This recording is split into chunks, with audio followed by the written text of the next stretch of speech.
And it is a moral obligation that I have to stand up for, irrespective of the logic that may or may not be mentioned.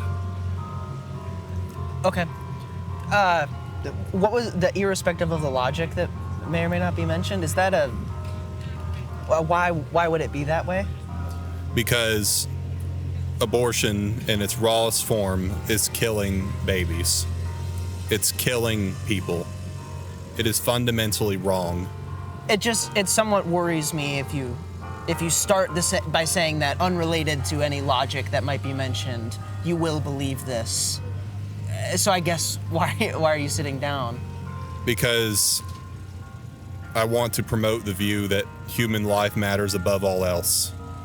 Okay. What about in cases of self-defense, war, death penalty, medical determinations of death, brain death, any of that? And all they did was make a slight inconvenience for a mother. It's so prideful and arrogant. He died so that all of us can have life. I'm going to cut you. You're popping your ult here. I'm going to cut you off. Let's just...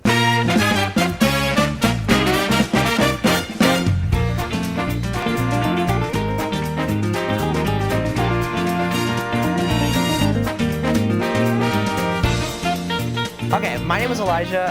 I'm sure you might be familiar with this kind of event where you set up a provocative sign and then have people come and talk to you and try to have a conversation about controversial issues. So today we're doing I'm pro-choice, changed my mind, so we're going to talk about abortion. But you can go ahead and introduce yourself and then maybe tell me a little bit about your stance, your position, and then we can get started. I'm Robert. You can call me Bob. I'm a student here at OU. I am definitely pro-choice. Sorry. No, you're good. I thought that said pro-life. I was gonna troll you guys. Oh, No, that's your fault. you're good. Hey, thanks, Rob. See ya.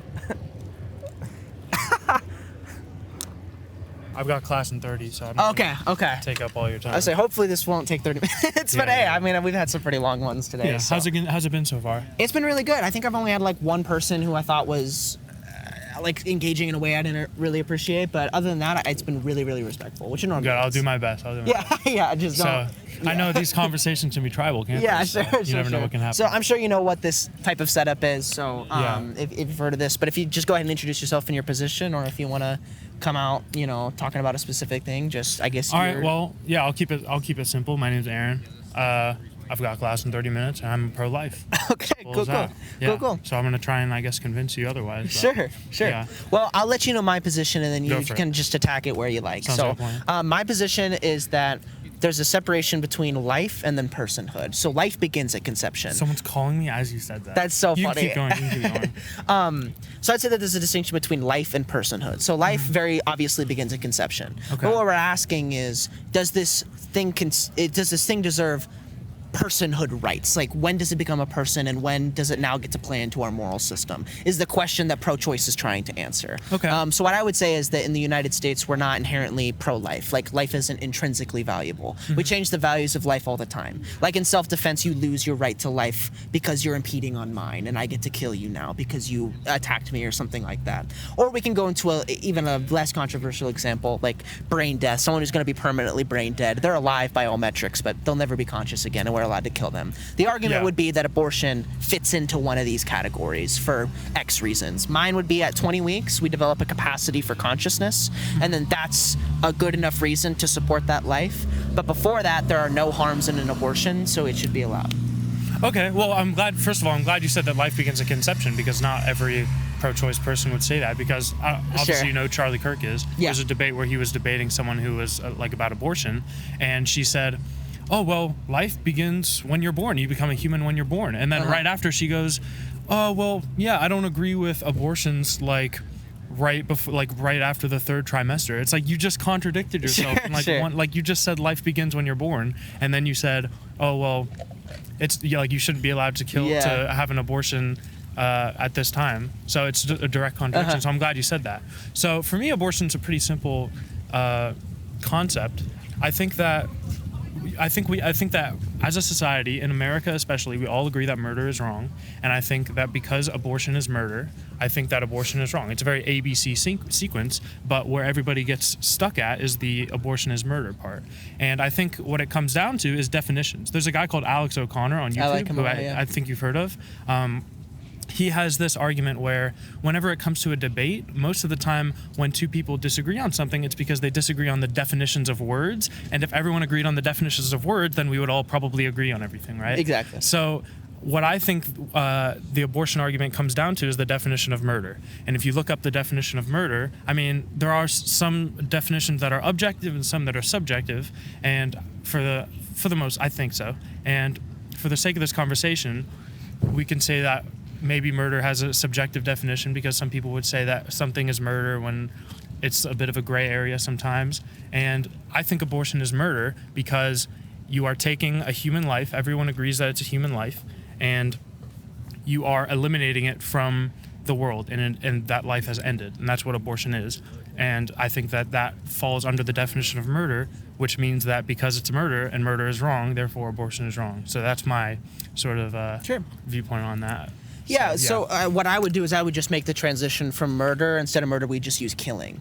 Because murder is the unjustified killing of another human being. Not necessarily just the killing of a human being. There has to be some moral weight that makes it wrong, bad, something like that. Because I would say that killing is not always bad. I'm glad you said, can I jump in really quick? Yeah. So I'm glad you said that. So I guess then what it would come down to, is it justified to enact in the killing of this baby?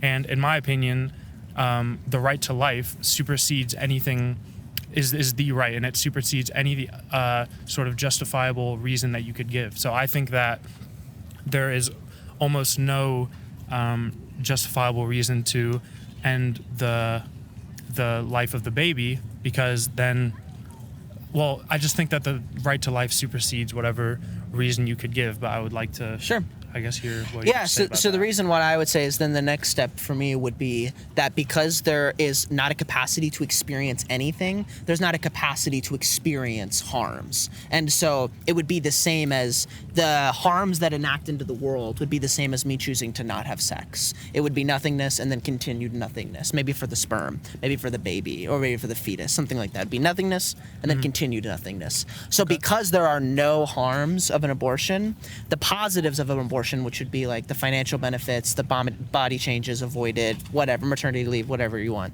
those outweigh the harms, and that's why it's justified. Okay, I would just slightly disagree when you say there's no harm, because you can do a lot of things. Like if you kill someone that's in a I'm sure you've heard this, but if you kill someone that's in a coma, wouldn't that, like, they wouldn't be able to like feel any pain? They would just die because they're not conscious, right? Yeah. So wouldn't that be? But I still think you would probably agree that would be wrong to kill someone in a coma, I would. right? And the reason so why... what's the distinction there? Yeah, so the distinction would be that from the perspective of the person in the coma, it is consciousness and then nothingness. And that nothingness was caused by the coma, but extrapolated by your killing of them. And so it is life, conscious, and then nothingness, whereas the perspective of the fetus is nothingness and then nothingness. So you're saying because the fetus had no past experiences, that would then justify... the killing. It had never existed, just like the baby never exists when I choose to not have sex. Okay, I see your point. I just don't think that the fact that it had past experiences should make a difference in the act of killing it, in my opinion. Well, it's a meaningfully like when you're evaluating the harms that happen from both types of killing, you agree that it's meaningfully different, right? You can still say that it's wrong to commit an abortion, but it's a very different type of wrong when there's no harms being experienced. Well, let me ask you this. Do you think it would be a better thing if we had less abortions in America? Yeah, so... Like, do you think abortion is a bad thing? I think abortion is a bad decision. I just think you should be allowed to make it. In the same way that you can smoke. Not everyone would say that, by the way, that advocates your position. I know. I fight with pro-choice people just as much as I do pro-life people. Yeah, and I have to say I commend you for that, because there are a lot of people that talk about abortion and they're just totally inconsistent. They're like, oh, yeah, but, like, what if the mother is poor and, like, all of this? But then it's like I don't know. There's just some really bad arguments in the abortion argument. So I'm glad that you have made that clear. I just think that, again, we go back to the definition of murder. Can I pull out my phone? I want to look up the definition of murder just quickly, because I know you said earlier that it was like, I think it's unjustified. Yeah, generally killing. It's like the unjustified killing of another human being. Normally it says the unjustified killing of another human being enacted by a human being or something like that. Well, let me read this and then we'll see what you think. So, the unlawful premeditated killing of one human being by another. And then the informal definition, a very difficult or unpleasant task or experience. That's not even the same thing. I don't even know what that is. Sure. And then there's the noun, the unlawful premeditated killing of one human being by another, and then there's the verb, kill someone unlawfully and with premeditation. So right there, you can see like kill someone unlawfully by premeditation. People plan this act of abortion. They think about it for maybe a few weeks or whatever, and they're like, I really want to get this abortion. And yeah, there might be some really sad like circumstances they're in, like they just got raped, which we all agree is very bad, stuff like that. But you're still planning this murder, so it's premeditated, and then you're taking the life. And I don't know if you've seen a video of an abortion, but it's very difficult to watch. And I think everyone that advocates the pro-life or the pro-choice position, for that matter, should watch a video of an abortion and see what you're fighting for or fighting against, because it's very hard to watch. It's very gruesome. There are some videos of where the baby's limbs get ripped out individually, and it's very difficult to watch that. And I have a hard time justifying like a woman having a choice to do that. I don't think that should be a choice in the first place. Well, what I would say is in the definition, they use the word unlawful, and lawful is a proxy for morality. So it's supposed to be synonymous with unjustified. The law is a teacher. Right? Yeah, the law is supposed to be a teacher, right? It's supposed to be synonymous with unjustified, because abortion's legal in some states, but you wouldn't say it's moral, right? Okay. You would say it's wrong. But beyond that, the definition is fine, but you would the lawful part is the most important part of that I'm glad you definition. said that. So but I will talk one more point real quick about the gruesomeness nature of an abortion. Mm-hmm. The idea is that, from my perspective, because there's no experience happening, it's the same as pulling apart a dead body. Now, the body might squirm, the body might move, the body might react, something like that, before 20 weeks. Without that experience, is the same as if I chopped your arm off and I poked at it, your arm would like squeeze like this, but it's not experiencing pain. In the same way that bacteria avoid negative stimuli. That's why I would attack it. We can go back to the definition. So let me jump in just really quickly. So you said it would be the same thing as doing that to a dead body. Effectively. So, okay, I'm glad. So in terms of harms and benefits.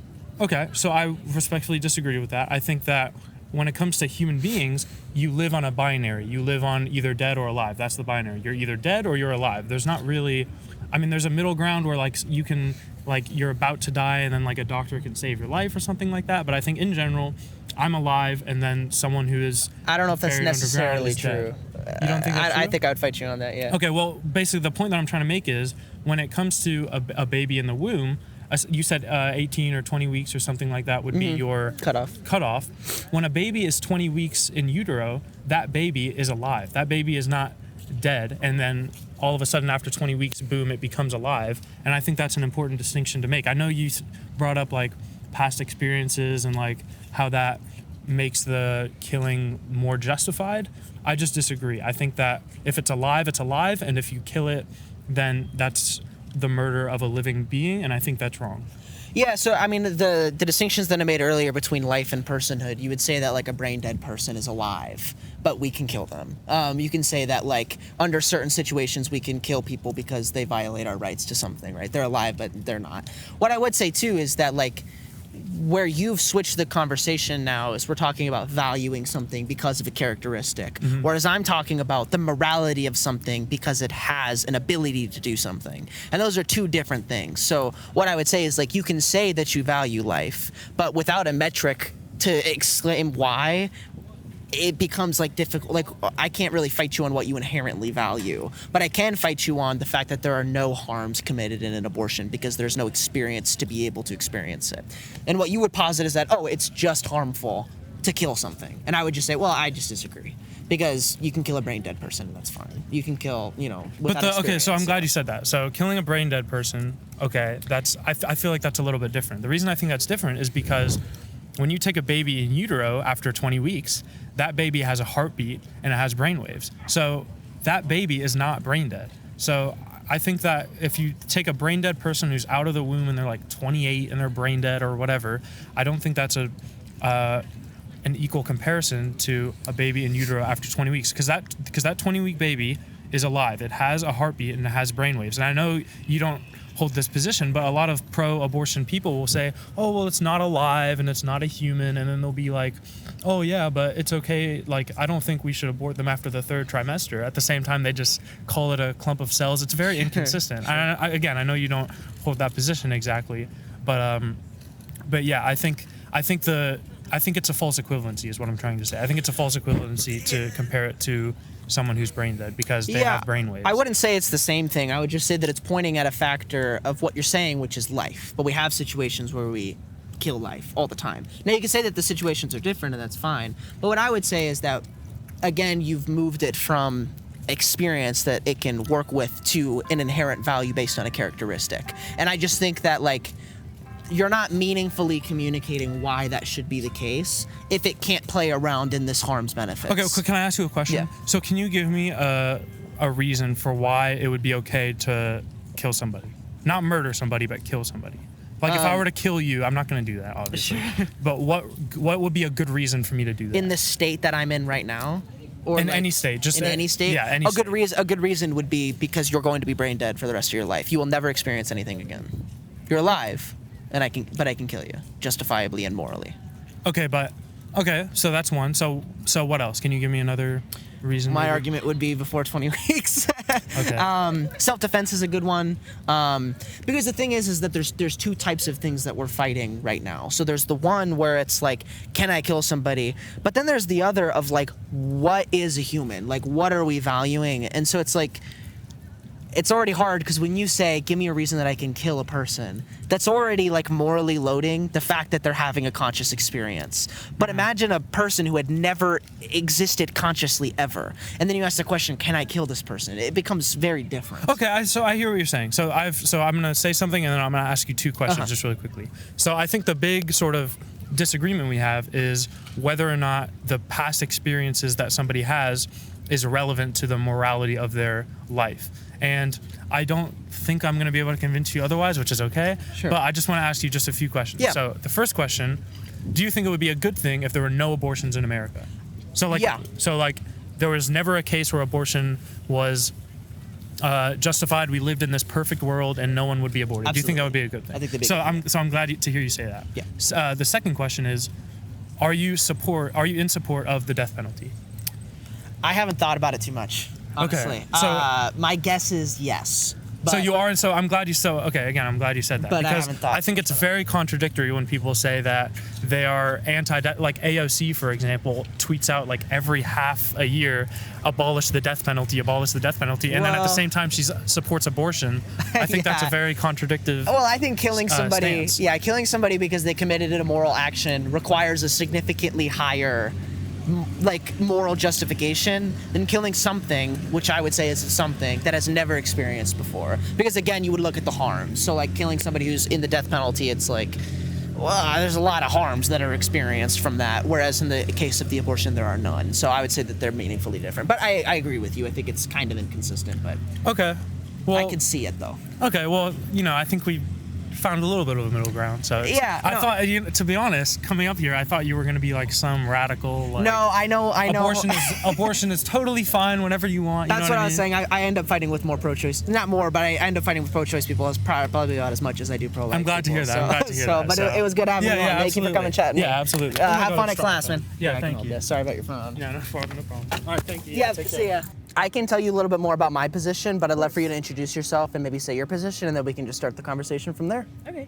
Well, I'm Lizzie. I'm the president of YAF at OU, Young Americans for Freedom. We're a conservative group. We care about, traditional values, Western ideals, free enterprise, blah, blah, blah. But, this topic, we are more of a pro-life organization. And I'll say pro-innocent life because there are arguments about the death penalty and stuff. So my position, I'm pro-life, pro-innocent life, up in literally from conception to birth. And I'm from New York, so I've seen the, consequences of a state that is run by a more pro-choice argument, and I've seen pretty bad, in my opinion, bad consequences and outcomes of that. Yeah, so I mean, for me, what I would say is that there seems to be a distinction between life and personhood.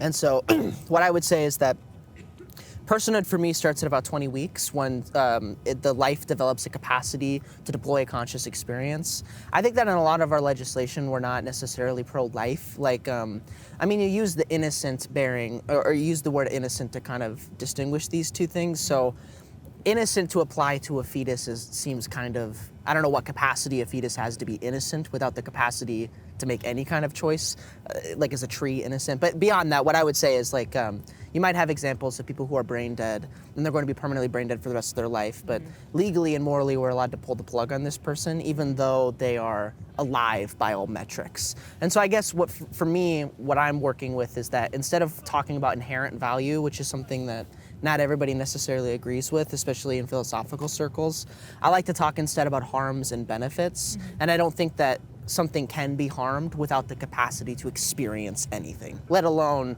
experiencing the harms of an abortion. So that's why I draw it at 20 weeks, but I'm interested in your thoughts and any thoughts you have on that. Okay. Well, I do believe that there are more harms, even to the mother, when there's an abortion, because abortions are a traumatic experience, and I've seen a lot of studies done where a woman that has an abortion,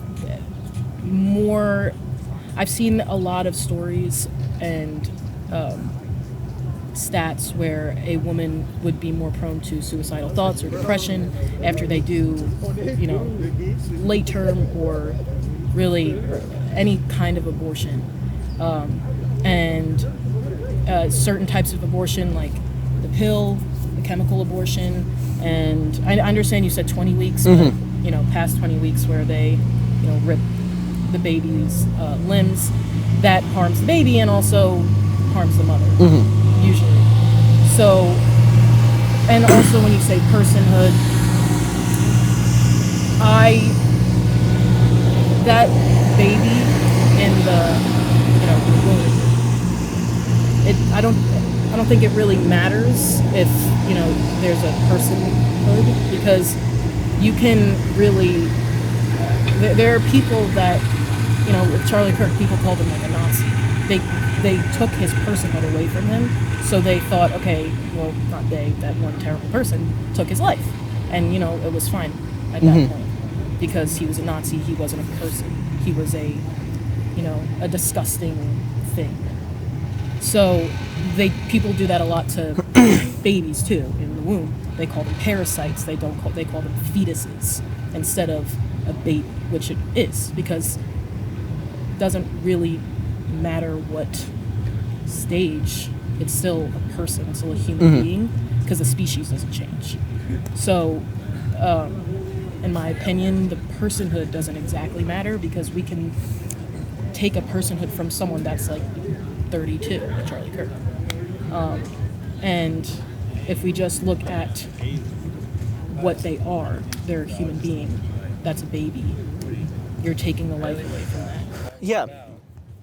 A couple points. I would say that my position, I don't think abortion is a good decision to make. So any harms that the mother incurs, it's kind of like smoking. It's like, should you be allowed to smoke? It's like, sure. I don't think you should smoke, though. I don't think you should get an abortion. If you're getting an abortion, you've already made a bunch of mistakes up to that point, and this is just like the crowning jewel of that mistake. So I don't think you should get an abortion. I just think you should be allowed to do things that aren't good for you if you want to. But beyond that, with the person-humanhood distinction, the reason why I make the distinction is because of harms. So what I would say is, like, what are the harms of an abortion that the mother, that exist outside of the mother taking on harms that she wants to take on?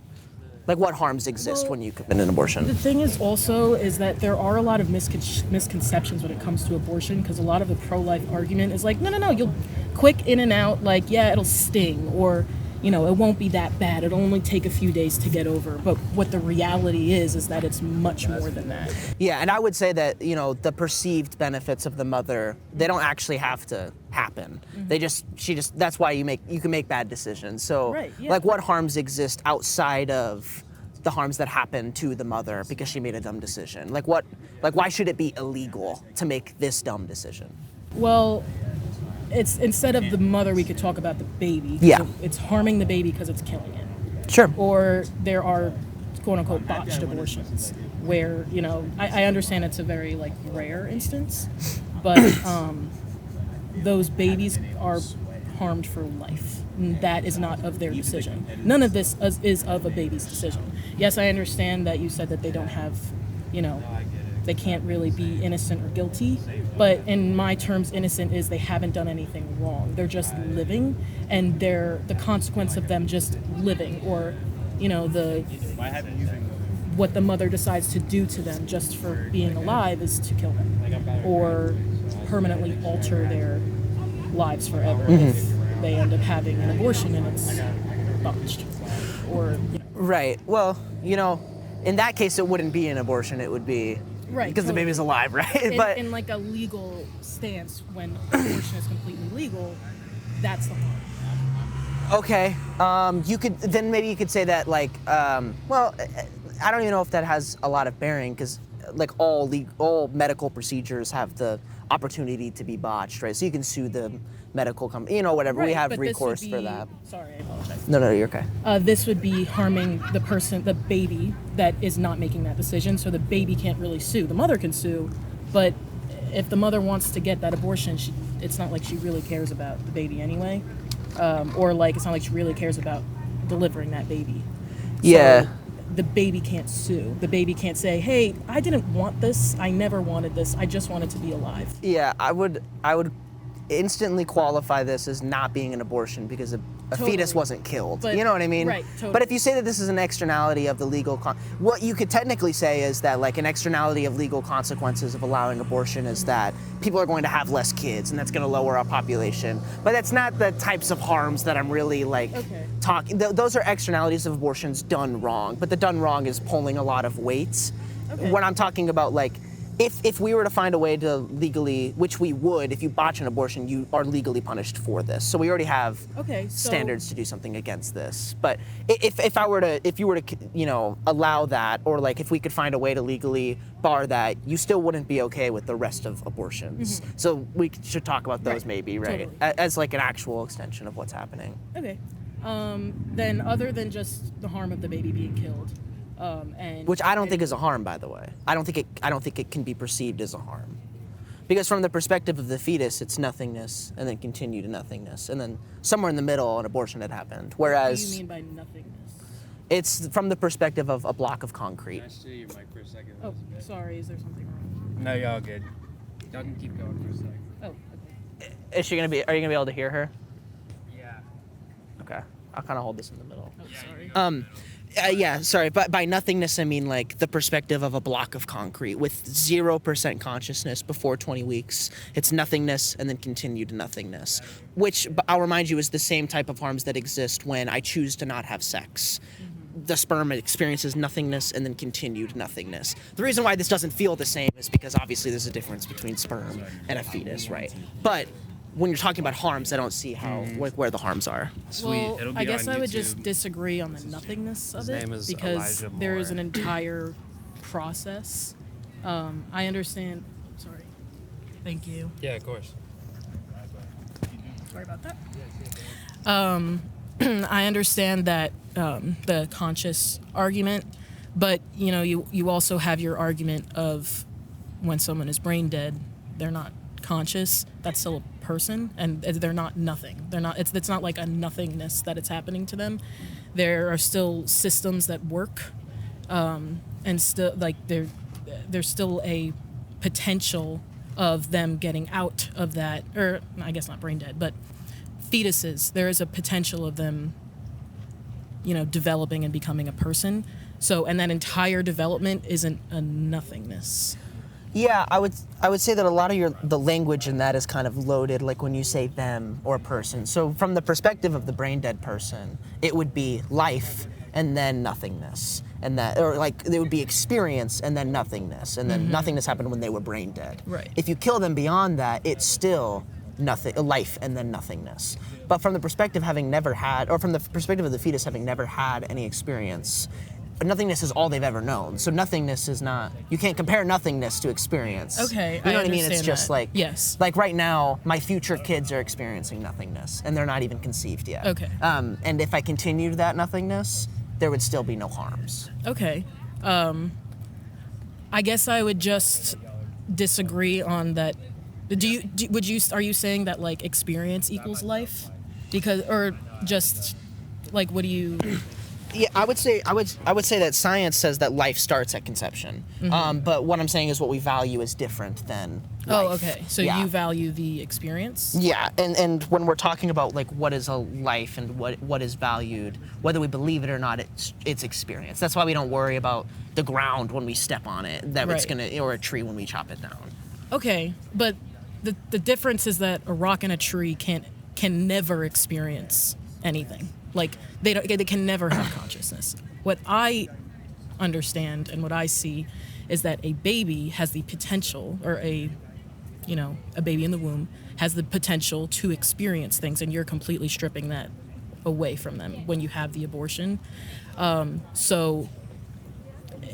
would disagree that it's the rock and a tree are different nothingness than a baby in the womb, because they have the potential to experience. Well, from perspective, they're not different at all. But from our perspective of the people who are perceiving the world, it is different. And I actually value that. So I think that when you prevent a person from existing, I think that that's bad. I think that's a negative. Right. But I don't think it comes close to the positives of an abortion, or the perceived positives of an abortion, when they're allowed to make that decision. What would you say are their perceived positives of an abortion?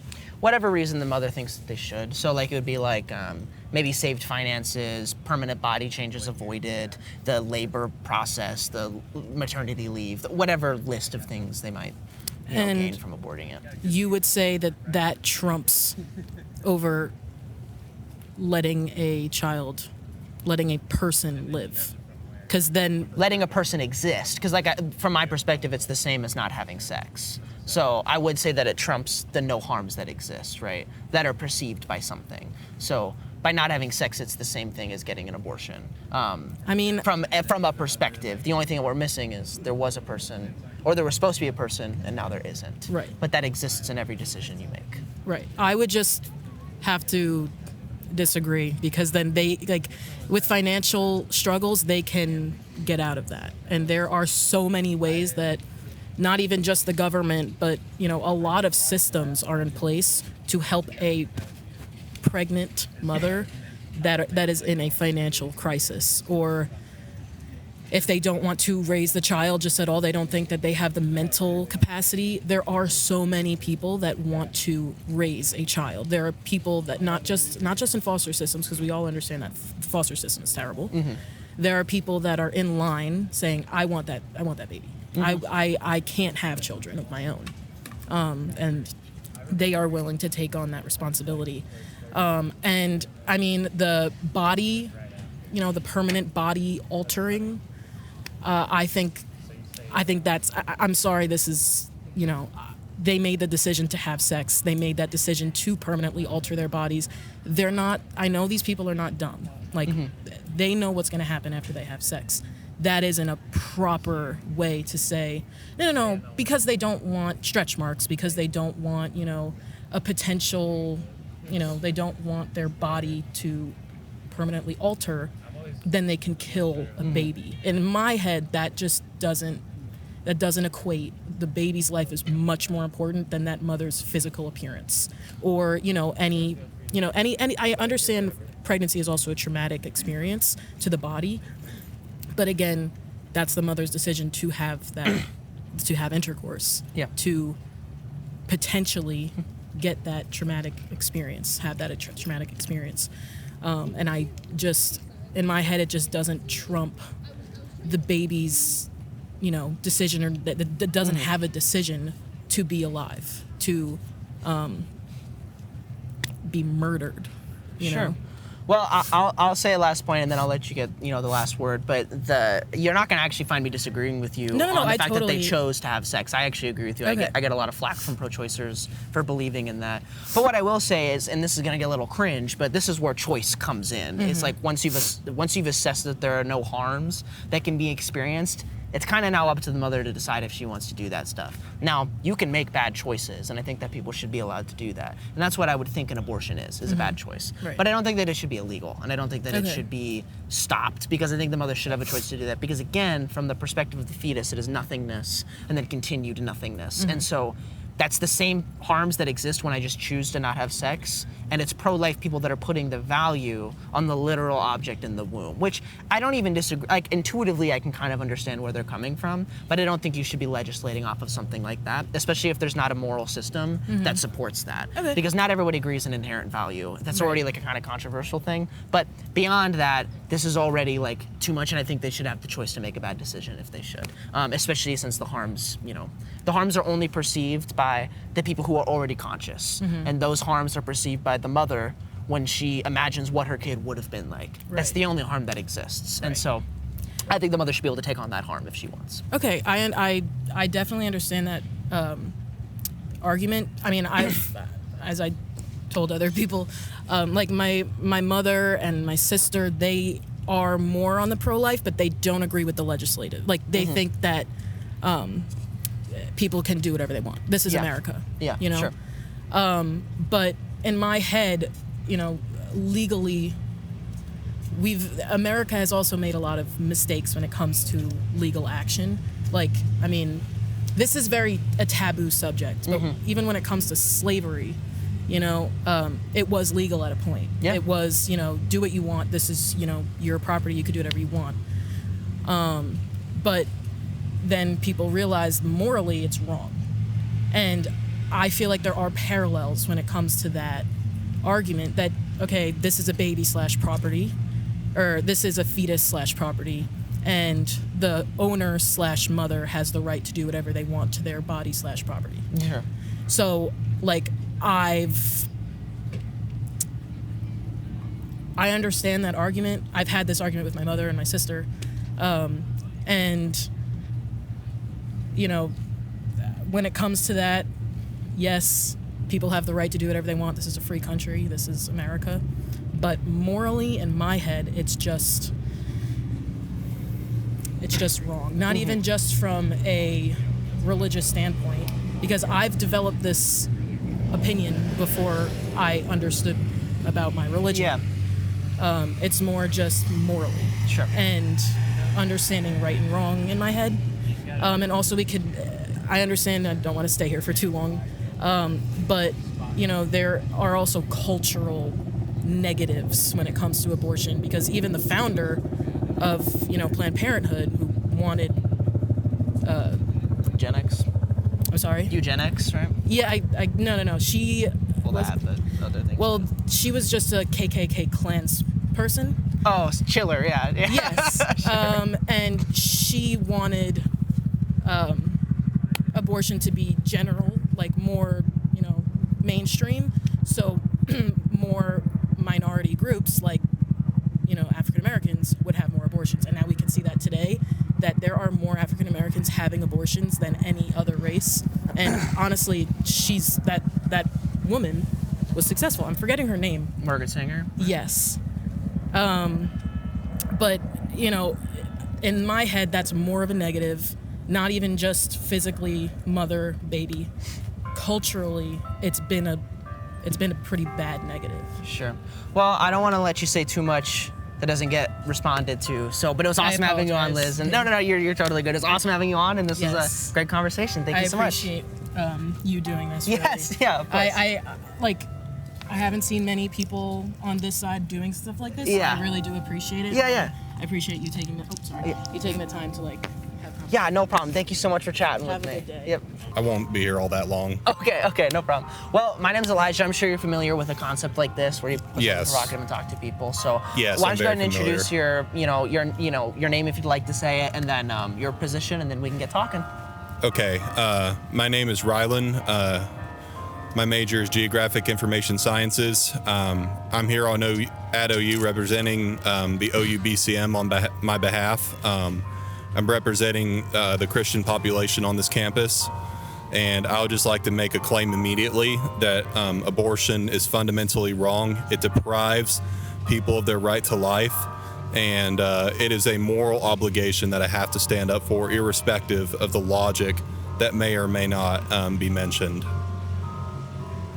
Okay. What was the irrespective of the logic that may or may not be mentioned? Is that why would it be that way? Because abortion in its rawest form is killing babies. It's killing people. It is fundamentally wrong. It somewhat worries me if you start this by saying that unrelated to any logic that might be mentioned, you will believe this. So I guess why are you sitting down? Because I want to promote the view that human life matters above all else. Okay. What about in cases of self-defense, war, death penalty, medical determinations of death, brain death, any of that? Okay, so abortion is a voluntary act where a mother who, for whatever reason, whether it's for her own health, whether it's for rape, whatever, she's sick or whatever, the baby's not expected to have a good life. There are 1,000 different reasons why society thinks it's okay to have them. But there's never one situation that a mother who genuinely loves her child would be under the influence to say, okay, I'm going to forsake my life. I'm going to forsake the things that, I'm going to keep my life, the things that matter for me, but I'm going to get rid of my child because I think my child is less important than me. So therefore, I'm going to preserve my life and the things that matter to me for the sake of my child. That is, there is a moral wrong with that cannot be bridged, and there's no logic that anybody can say that could possibly change my mind on that. Do you think it's wrong to do you think it's wrong to cut down a tree? Okay, so human life is fundamentally more important than all other life out there. We were created as God's people. We were created. Do you have a logical argument instead of a religious argument?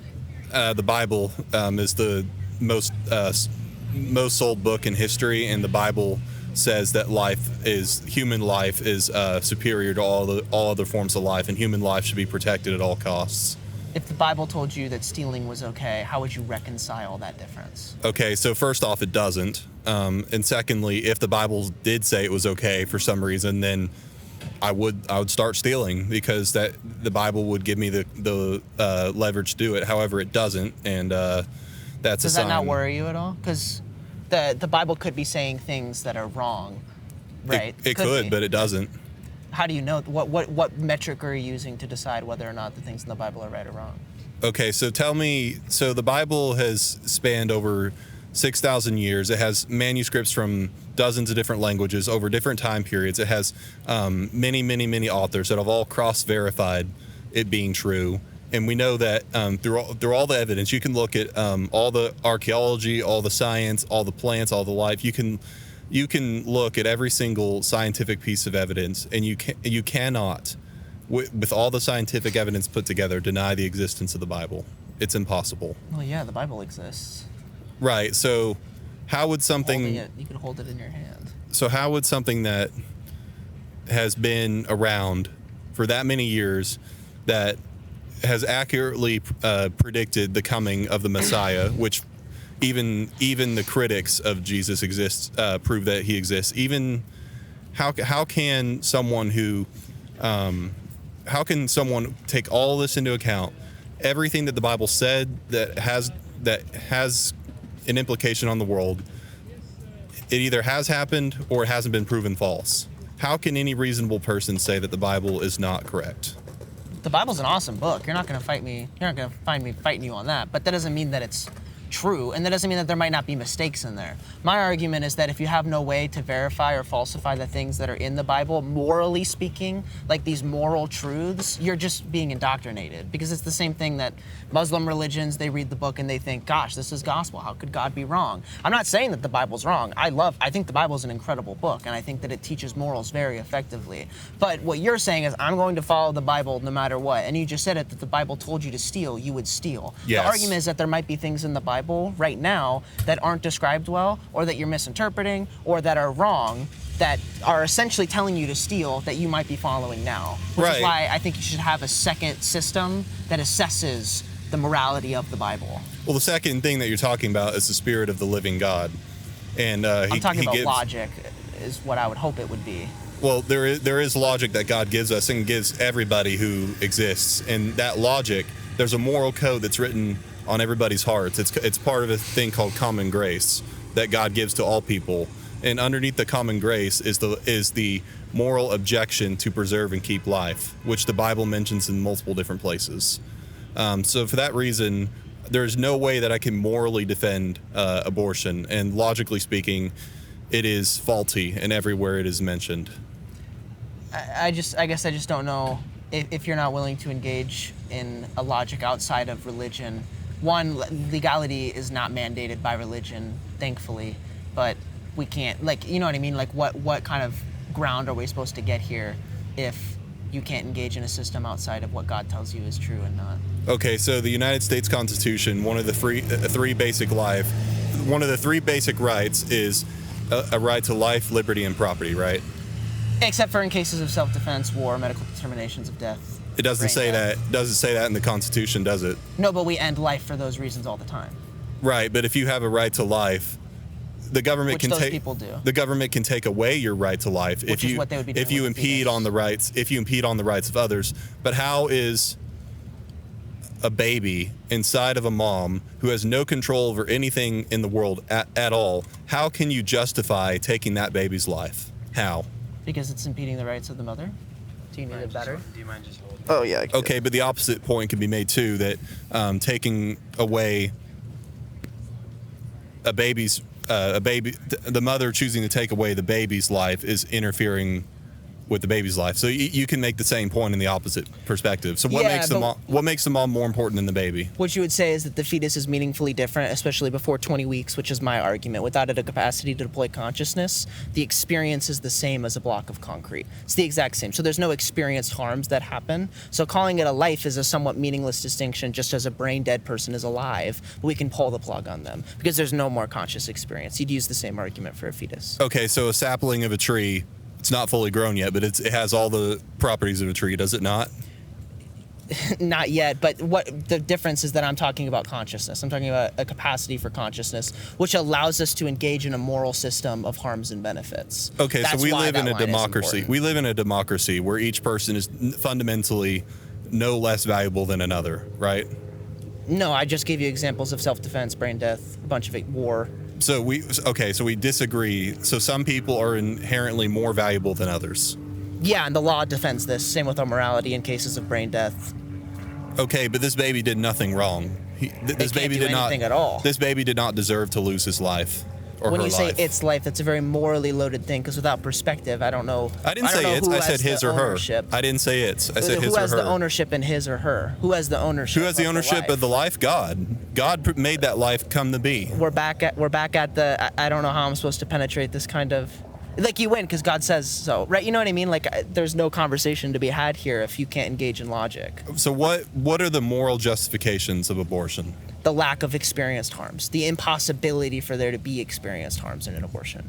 Okay, so if somebody dies in their sleep at like 2 years old, they have no experience of life. They can't That is an remember experience of everything. life. Memory is So not how's that any experience. difference? Memory is not experience. So what experience are you talking about then? I'm talking about a conscious experience, which is a somewhat broad. I can go into details if you'd like, but for the Do person it. who's sleeping, they have the perspective of consciousness and then nothingness. That nothingness was created by your action. From the perspective of the fetus, there is nothingness and then continued nothingness. Somewhere in the middle, an abortion had happened, which is the same harms that happen when I choose to not have sex. The sperm is nothingness and then nothingness, because there's no perspective to be had there. So it can't engage in our moral system. Okay, so not having sex is a smart decision that more young people need to make. I agree. But when a baby inside of a fetus that clearly has a brain functioning that works, that is already developing parts of their body scientifically that are already developing. That doesn't mean it can experience. That doesn't mean it has a capacity for consciousness. So how can you know that there hasn't been any experience then? Because there's no brain.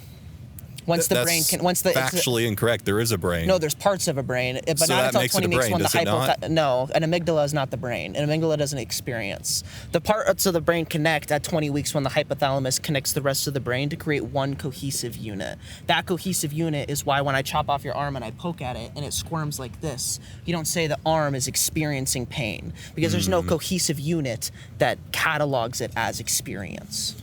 Right, so the human brain doesn't stop developing until like 25, 26, 27 years old. I'm talking about it on so. or off. 0% consciousness to 1% consciousness. Anything after 1%, good to go.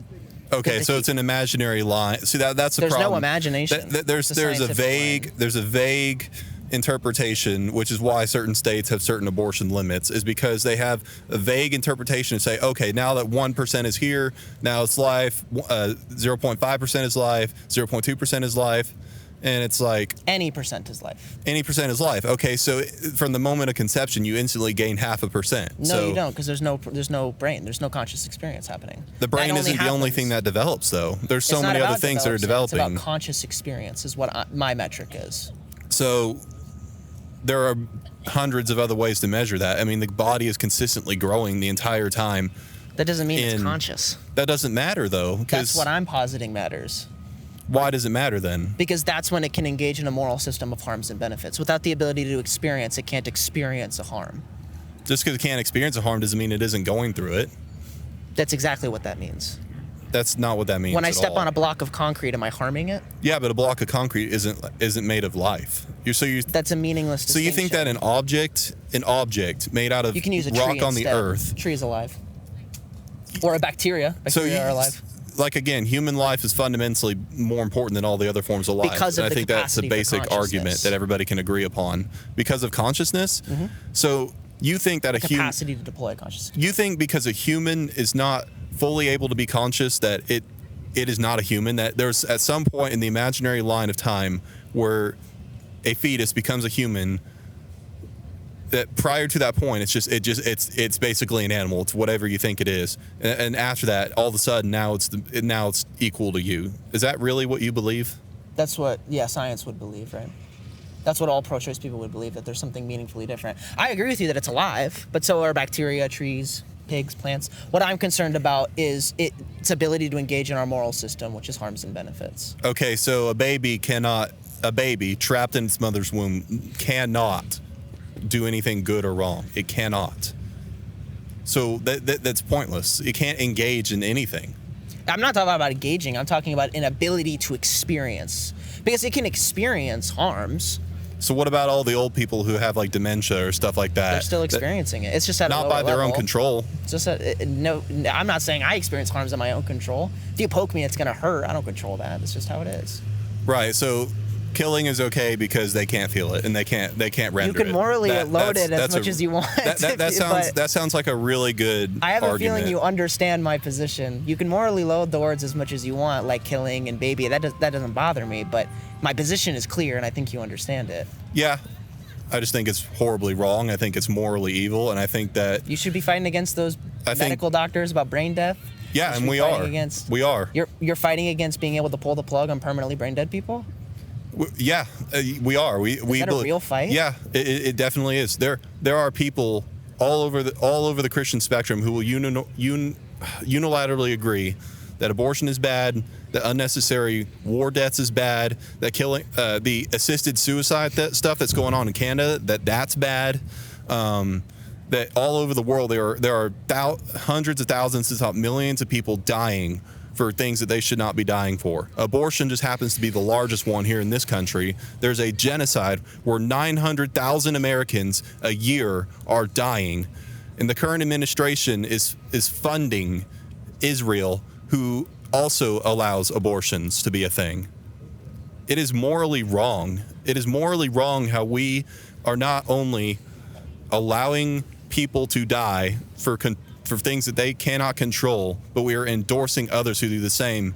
And we are allowing a genocide to exist in this country where we are killing people for things that they did no wrong. They never deprived anyone of the right liberty of life, liberty, pursuit of happiness. They did nothing wrong to deserve that, and all they did was make a slight inconvenience for a mother. It's so prideful and arrogant out of anyone who believes that it is worth it to preserve your life in order to prevent someone else from coming up. Because love, by its own definition, is selfless. It is sacrificing yourself, sacrificing the things that you value in order to create and manage somebody else. That's what love is. That's what God did. He sent his son to die on the cross. He died so that all of us can have life. I'm going to cut you. You're popping your ult here. I'm going to cut you off. I think we can call it here just because, again, I think the foundation of a lot of this is going to be God. But it was great having you on. Thank you for talking and sitting down. I have a lot of respect for being able to do that. So thank you so much. You're welcome.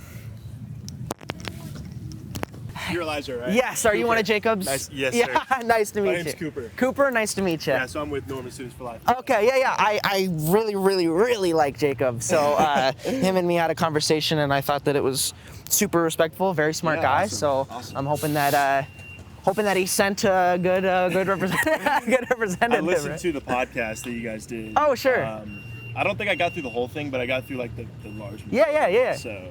Okay, Should I well. just clip this on? Yeah, you can hold it or clip it, whatever works. Just make sure that mic is Sweet. pointed up and project a little bit, because Yeah, for sure. I feel like these guys are paid agents to come and stab it. Paid actors. Is this you guys bringing the? No, I'm kidding. I'm sorry. I love Students for Life. Okay, well, I'm sure you're familiar with this kind of concept. It's put a provocative sign, say For something. sure. So why don't you go ahead and just introduce yourself, and then maybe Okay. tell me a little bit about your position, and then we can start chatting. Yeah, for sure. So my name is Cooper Rurry. I'm the director of on-campus engagement for Norman Students for Life here at OU. I've had the position just for this semester. So I'm kind of new, honestly, stepping into this realm of like talking about abortion, talking about the pro-life movement. But the organization has offered me a lot of cool opportunities to just open up the dialogue again. Mm-hmm. I probably would have never sat down with you had I not had that experience doing that. And we've been out here tabling every other week. And so, if you want to know why I'm pro-life, I believe that God is the author of all human life, and that when sperm meets egg in the womb, when fertilization occurs, then a new human being is formed. And I believe that there isn't a moment after that when a human becomes a person. I believe that when a human being is formed, that a person is also created. And I believe that as human beings, we all have inherent worth, we all have inherent dignity, and it should be legally protected throughout all 9 months of pregnancy and then onward, obviously, until natural death. So that's the overall view. I don't think you'll find any disagreement among the pro-life community there. Sure, that makes sense. Like, personally, my mom has been huge in instilling my pro-life values.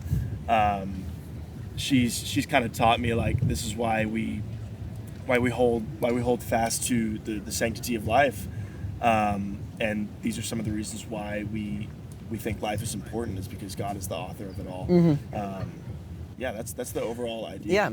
Well, I wonder if before we get started, we can kind of separate something. We can separate a biblical argument Sure. for pro-life and then a logical argument. And I don't mean to say that those are dichotomously I got opposed, you. but I'm saying that we already can't really enshrine legality in biblical nature, Sure. and so Yeah. it's hard to make that argument. Is that something that you're comfortable with? No, I understand. Okay. I got you. Okay. Cool. So then, I don't know how familiar you are with my position. You said you watched, the video or not, but my position is that what we're really valuing is that there's a distinction between life and then personhood, which is something that you obviously disagree with. Yeah. I would say that a lot of this is represented in some decisions we make. So you can think of examples like, one, human life isn't intrinsically valuable. It's valuable under certain conditions. So the most obviously and the most agreed upon one is like self-defense. So your right to life is given to you until you infringe on mine, then I get to kill you. Or maybe we have opportunities like the death penalty if you believe in that, war.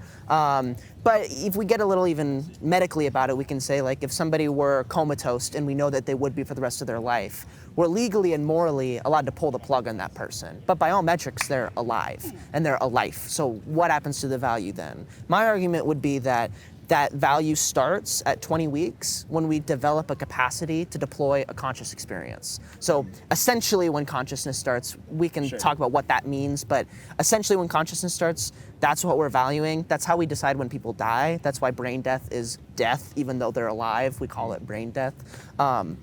But I would value something like that. And the reason why I value something like that is because once that happens, there's now a capacity for harms to exist. Okay. Before that, it can't be harmed because it can't experience harms. So that would be my argument. What do you think it means to experience harm? Well, I think that there are a couple things. I think there are what I would say are three types of harms. Okay. I'd say in the abortion conversation, just makes this easy, there's like the experienced harms of like oh my gosh, I'm getting killed. Like I am being killed. Yeah. I don't think that happens before 20 weeks, definitely. I don't think any scientist would say that happens before 20 weeks. Okay. The harm that a lot of pro-life people will talk about is this harm of it being robbed of its life when you kill it. So it would have had a life and now it doesn't because you committed an abortion or something like that. Sure. I don't think it can experience that either. Okay. So if I killed you, it would be consciousness and then nothingness. And that nothingness was caused by my action. Even if you're comatose or asleep, it's life and then nothingness. Right. From the perspective of the fetus, it is nothingness and then continued nothingness. Yeah. Somewhere in the middle of an abortion had happened. And so it can't even experience its life being taken away from it because nothingness is all it has ever been known. And then there are other harms that I don't think we'll need to get to maybe, but if you bring them up, I have a question. So you said 20 weeks is the point in which like consciousness begins.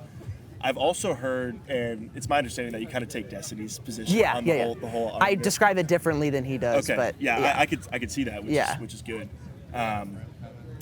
I've also heard that like consciousness is sort of like a range between like 18, 24, and 24 weeks gestation. Yep. So my question would then be like, is there a way to like empirically measure or observe like, okay, this is the exact moment in which consciousness begins? Because if it is a range, right? If it is a range between 18 and 24 weeks, then it's going to be different, for example, for two different unborn fetuses, right? So is there a way to like measure or empirically observe like this is the moment in which a fetus gains consciousness? You know, what I would do is what I would do is if you are uncomfortable with it, what you can do is you can just start at conception and you can ask yourself, can we reasonably believe that consciousness starts here? And the answer is obviously no. Sure. 5 weeks, obviously no. 10 weeks, obviously no. If you started to get a little dangerous, like around that area, and you were starting to feel uncomfortable, I don't mind you playing it safe as long as you are trying to reach that point. Like as long as you're earnestly trying to meet in the middle somewhere, I'm cool with wherever you land. Now science, how they do it is they make a correlation between parts of the brain and then the things that happen in the later in life. And so like a lot of people would say that a fetus isn't conscious. Like even babies aren't conscious. But like it's too risky to assume they aren't conscious because all the brain parts are there. Okay. You know what I mean? So it's like even if it can't communicate it to us, we should just assume that it's conscious just to be safe. So that's the route that I would play. No brain parts, it cannot be conscious would be my argument. And then you can kind of do brain parts from there. Yeah, I guess, is there a way you could like further define like, or further explain to me like the moment of consciousness, right? That's like when you said you go from nothingness to being a conscious human being with personhood, with rights. Can you, I guess, just like further explain like why is that the moment in which an unborn human fetus gains rights? Thank you so Most much. notably the right to life. Mm-hmm. Yeah, this is like the important question, right? What I would say is that I think the idea of inherent value is kind of controversial. Like in philosophical spaces, it's like kind of hard to prove an inherent value. But a system that pretty much all philosophical frameworks can work with is harms and benefits. And so to me, like you can integrate that into a system. So if you want to value something, you probably value it because of the way that it interacts with harms and benefits. At the very least, you could say like, despite an inherent value, if I was torturing something forever, it would be bad. Maybe something like that, right? Yeah. So the reason why consciousness is that moment is because at that moment, now you can gauge harms and benefits. Before that, nothing can be harmed, at least not directly, but I would say like at all in my argument. So that's why I do consciousness, is because it interacts with moral systems a lot easier, I think. So I guess your argument is that since it's not conscious, it cannot be harmed, therefore Yeah, it can't experience there's no harm, yeah. like immorality happening. Yeah. There's no Yep. immoral action. I guess my question would be, okay, yes, harms and benefits. Would you agree that a adult pig has consciousness and can be harmed? And I think you know kind of what. Yeah, this is the scary part. I would say that it is sentient, but I wouldn't say it has consciousness. Okay, that's a good Yeah. distinction because I was thinking because like I hear sentience as well. I don't know if Yeah. you're familiar with like Parker Get a Job on TikTok. Yeah, like, I've never heard him called that, but that's funny. Yeah, he yeah. makes this argument where it's like I care about sentient life, not just human life, right? And it's like similar to like what you're saying, but I care so about how would human you- life, not sentient life. So how would you make a distinction between those? Mostly because I want to eat meat. That's why I make this. But the actual distinction is that this gets into some really complicated, like how you know consciousness. Sure. But for me, animals never exhibit a level of consciousness that is even close to us. Every time a pig solves a puzzle and we assume that it's like making decisions, that's us like personifying decisions in a pig. But if you put a bacteria in a maze, it's going to find the light. And that's not an intentional decision, right? We're just making an association between the action and what we perceive as happening inside. I would make the same argument with like any animal stuff. So like when pigs are like doing something smart, it's not intentionally doing it. It's just like binary, eat food, get food, food smelled this way. You know what I mean? It's not more like consciousness. behavioral.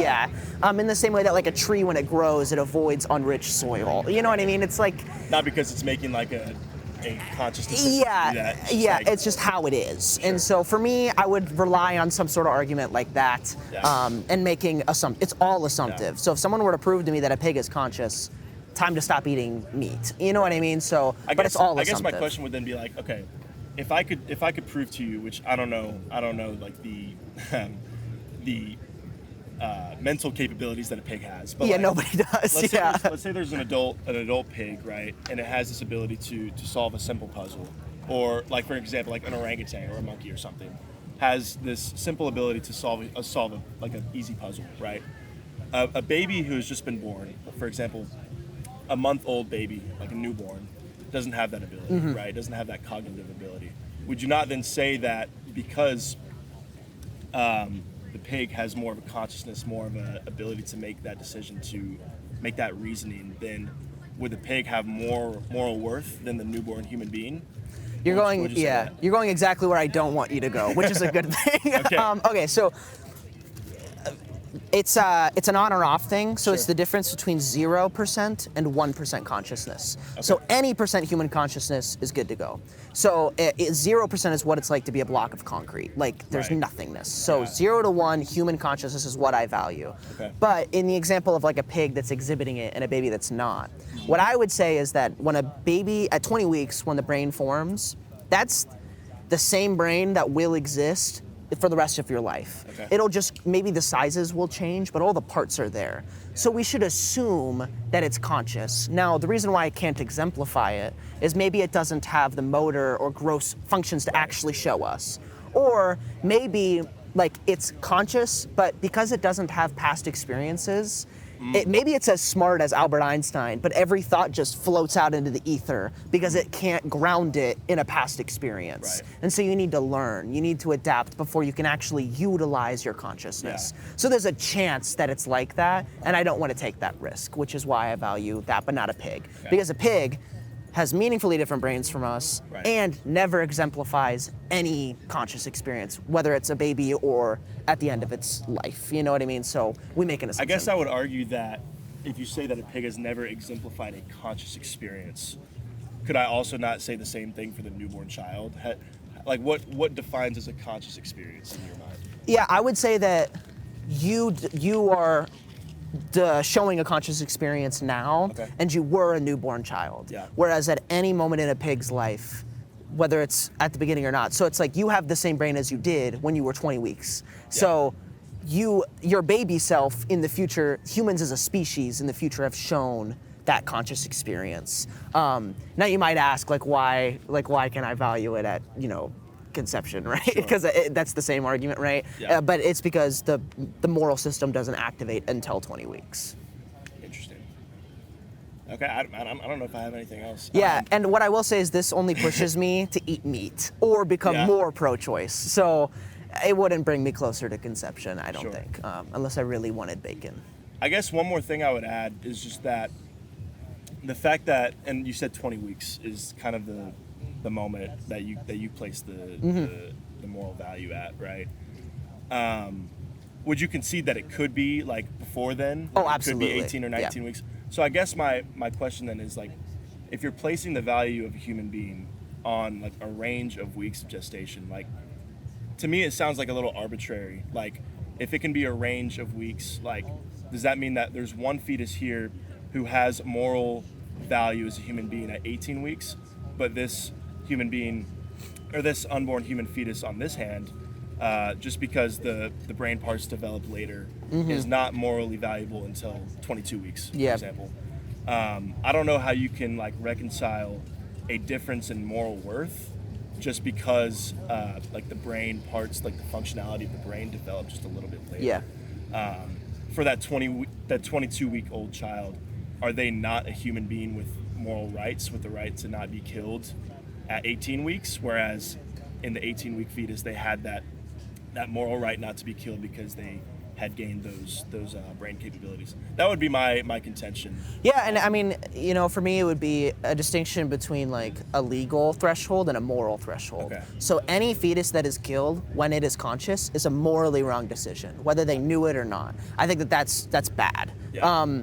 But legally, what you would do is you would just put it at the beginning of the threshold. You would make it Right. legally impossible to kill a conscious fetus. So for me, you'd put it at 7 weeks maybe, Right. or like, you know what I mean? Like whenever you can reasonably assume. Now, if you say that it's so ambiguous that you can't make a decision at all, that gets into that's like kind of like a fallacy where, like because it's uncertain, you don't make any decision. Right. It's like when does a pile of sand become a mound of sand? Yeah. You know what I mean? You can do stuff like that. Sure. So I would encourage you to, make a decision, but I Yeah. understand the worry and I have the same worry. I guess like my last sort of question. Actually, I have two questions, and then we can kind of get this wrapped up. Yeah, no, you're good.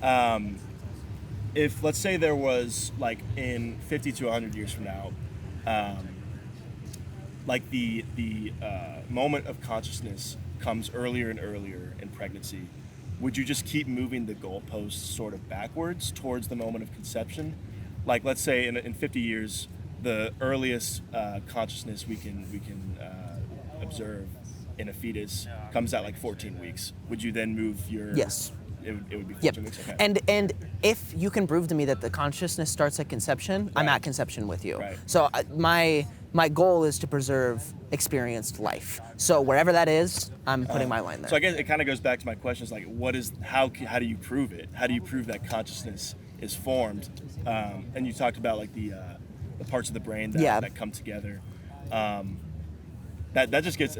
I'm not It's a scary. biologist. I mean, I don't know. Like, yeah. I don't know for sure. Like, okay, because these two brain parts, because of the amygdala or the hypothalamus or whatever it is, like that is the reason why this person has inherent moral worth, or not inherent. I said you remember. Sure. You don't love saying that, but like moral worth and the right not to be killed. Yeah. I guess if there was a more clear-cut way to fully understand, like, okay, we understand that a conscious experience can be had at exactly this moment, and we can empirically observe, like, at exactly this moment.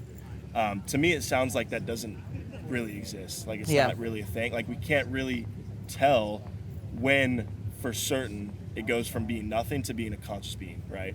And so I guess I would just leave with saying, like, okay, if you agree that abortion would then be wrong after that 20-week mark, would you support the pro-life movement in ending abortions after that 20-week mark? Yes, absolutely. Okay. Yeah, I think I would want to make legislation that ends at 20. I think At it's 20 immoral weeks. to kill after, yeah. Why do you think that people on the pro-choice side of the argument do not share your position and are like vying for abortion for the full term of gestation and not just that? Yeah, trimester? you're bringing out my anti-pro-choice rhetoric. I honestly fight with pro-choicers as much as Yeah. I do pro-lifers Okay. from positions like this. Right. I think it comes from a couple things. I think that pro-choice people are less educated about the issue than pro-life people. Yeah. I think pro-life people have thought about it more because they have to argue about it more. Sure. They have to defend themselves. It's the nicher position. It's the more restrictive position, something like that. So they have Yeah. to fight about it more. So I think pro-choice people just don't know. They have no idea how to actually, they've Right. never thought about it. And so if you told them, they would move their line to where I'm at. You know what I mean? I think a lot of people stay at 9 months, but when you ask them, it's like, well, I can't abort it the day before. Yeah. The other factor, and this is the way more controversial one, and is I think that pro-life people do not or pro-choice people do not accept responsibility for their actions. And any amount of responsibility they fear will open up the floodgates to accepting all responsibility. Sure. And they're very scared of that, so they say 9 months. That's Yeah. generally what I've experienced, yeah. Interesting. And it's my understanding that you were pro-life Yeah. originally, and then you became pro-choice. Like, I'm very curious because I don't think I've ever met someone Who's made that transition. Who's made that transition. I've seen vice versa, like all the time, right? But what was that like, and how did you like come to this understanding? Was it just through like understanding more like philosophy, or like, I'm just curious. You know, it wasn't the philosophy as much. It was one, for the first time, I think the right kind of had a stranglehold on debate and conversation Okay. for a really long time when I was growing up. And for Yeah. the first time, I had seen a debate performance where the pro-life people were the manipulative, the emotional, and the downright evil people in the conversation. Right. And that was the first time I'd heard it, and I was like, whoa, like this is fine. Like I've never seen this perspective before, Yeah. where I'm rooting for the pro-choice guy. Right. You know, so that kind of happened, and I think most people have an intuitive feeling when they see a fetus, or at conception, a 1 week old fetus, that is different than a human. Most people have that intuitive feeling, and so I had always had that dissonance where it's like, gosh, these feel different, but this pro-life argument is so convincing. Right. Like, what am I missing? And then Right. finally I had that moment where I'd seen that debate, and I was like, oh, there it is. I found it. You know what I mean? Yeah. And that's where I'm at now. Yeah. Okay. Yeah. Well, this has been great. Yeah, this is great. Thank you so much All for right, yeah, coming on, man. absolutely. Appreciate it. Yeah, that was a really great conversation. Thank you so much, and let Jacob know that you saw me. I talked to him. Yeah, Talk to him. I'm pretty excited to talk to him again. So, right. but all right, I'll see you. Appreciate you, Elijah. Yeah, Yeah, see you. Thank you so much for chatting. All right, Jacob. Well, I'm sure you're familiar with this kind of show. You put on like a provocative sign, and then you have some good faith conversation about whatever the issue is. Today, I'm defending pro-choice, but you can go ahead and introduce yourself, and then maybe tell me a little bit about your position, and then we can get chatting. Okay, so my name is Jacob, and my position is that it is somewhat based off faith, but I also think you have to I think it's acceptable for faith to guide your policy opinions, because you can't really, if you don't hold to those convictions that come from your faith, then it's not real. Like, you're voting based off other people's opinions otherwise. You get what I'm saying? Yeah. No, I get that. And I think that if you're going to ground, something as fundamental as God, who is like your father who birthed you and created the world, I get it. My thing would be more pragmatic. So emotionally and morally, I understand where you're coming from. My concern would be more that not everybody believes in God. And so Right, it but you becomes can't. difficult in a free nation to legislate based on that. Yeah. But you have to have some sort of morality when it comes to legislation. Yeah. Otherwise, why is murder illegal? Why is rape illegal? Yeah. And what I would say is that when you take something and that was the example that I just asked him. So imagine that God commanded that stealing was right or something like that. How would you reconcile that difference? That's kind of a loaded question, though. Because No, I get that. It's not something he would do in the modern world. Why wouldn't he do it in the modern world? And maybe put the Because mic just a little bit closer. In the modern world, there's no reason for him to do so. In the Old Testament, there's examples of it, but that's a completely different world where we're not saved. What are you using to predict that, though? How do Just you his know that history. stealing is wrong? I mean, Or in the how do Ten you know that he Commandments, wouldn't say that stealing is wrong? Because there's no example in the New Testament of him doing it. Well, I feel like that there's so for me, how I would answer this question is, well, I know stealing's wrong because if everybody did it, nobody could have anything. It would be might makes right, and that's that we can't exist, we can't survive if everybody is stealing each other's stuff. Same with lying or murdering. So imagine that like murder was okay. Everybody would be dead, and now there can't be a moral system. So Okay, it can't be true that based murder is off your okay. moral system, like why is rape wrong then? Because because I could get raped at any moment. You know what I mean? Because I just need some stronger person to without get me. Any sort of like objective moral basis, how can you say that though? I would say it is objectively true that like if rape were okay, I could get raped at any moment. And whether I think that's true or not, that's just the truth of the Right. universe. But my point is like, in that, if you don't, like, you're not giving a reason why it's wrong. Because it's antithetical to a moral system. Because it would But end where does all that moral morality. system come to? Because it's self-defeating. It's circular. It would eat itself. Therefore, you can't have a moral system that allows for Not rape. getting It's like a why that, contradiction. like, how is it a contradiction then? It's like saying that a circular square. You know what I mean? It's like it's two things that can't exist at the same No, time. I get what you're saying, but like based off your like worldview, where the only like basis for morality is if something is self-defeating, I don't see how that is self-defeating. 'Cause How my basis would be the that specific it's- examples that I've given so far. Yeah, but like it doesn't. Do you see how? Evolutionarily, it doesn't tell me why it's wrong. I think it does, because like we wouldn't be here if murder was okay. We could Yes. not be here. Yes. And so evolutionarily, morality is supported by not being murdered, and you can Yes. follow that rule, and morality will continue, or people will continue to exist on murder. And that's the same with rape too. That's the same with a lot of things. Now we could take it a step back, and instead of saying that it's going to kill somebody, we could say that it is objectively inefficient at our goals. So stealing is not going to kill anybody Well, if we allow inefficient that. is not a basis for morality at all. 'Cause I would say so. would you say it's wrong to play video games? I would say that it's inefficient towards your goal. Yeah. But And would that's you say it's objective. wrong? I don't know if that's the type of thing that can fit within this system. I would say it's, yeah, I don't know if that's the type of thing that it can fit within our system. Well, that's Because what I'm normally saying, when like- you're saying wrong, you're talking about two people interacting with each other. That's why you have to give know? like a definition. Yeah, so I would say that it would be inefficient towards the goals of society or social or a population of people. And that there is an underlying truth about those goals. So, just based off your example, like, in what way can you differentiate humanity from like any other group? Of like animals? Yeah, that's just striving towards a collective. We're much better at it. I'm not sure. I think we have a significantly higher capacity for pleasure than any other people have, and it allows for way more complexity in a Like- moral system. I'm not sure that's true. I mean, I've puppies like. It's questionable what amount of pleasure. Like it looks that way because Yeah. their tail's wagging and then they're like, tongues out or there's- whatever. But it's just there's evidence. it's hard to tell. I would be skeptical of that, but. I agree, but I'm just saying, like, based off your perspective, it's hard to argue that humanity is in any way different other than intelligence.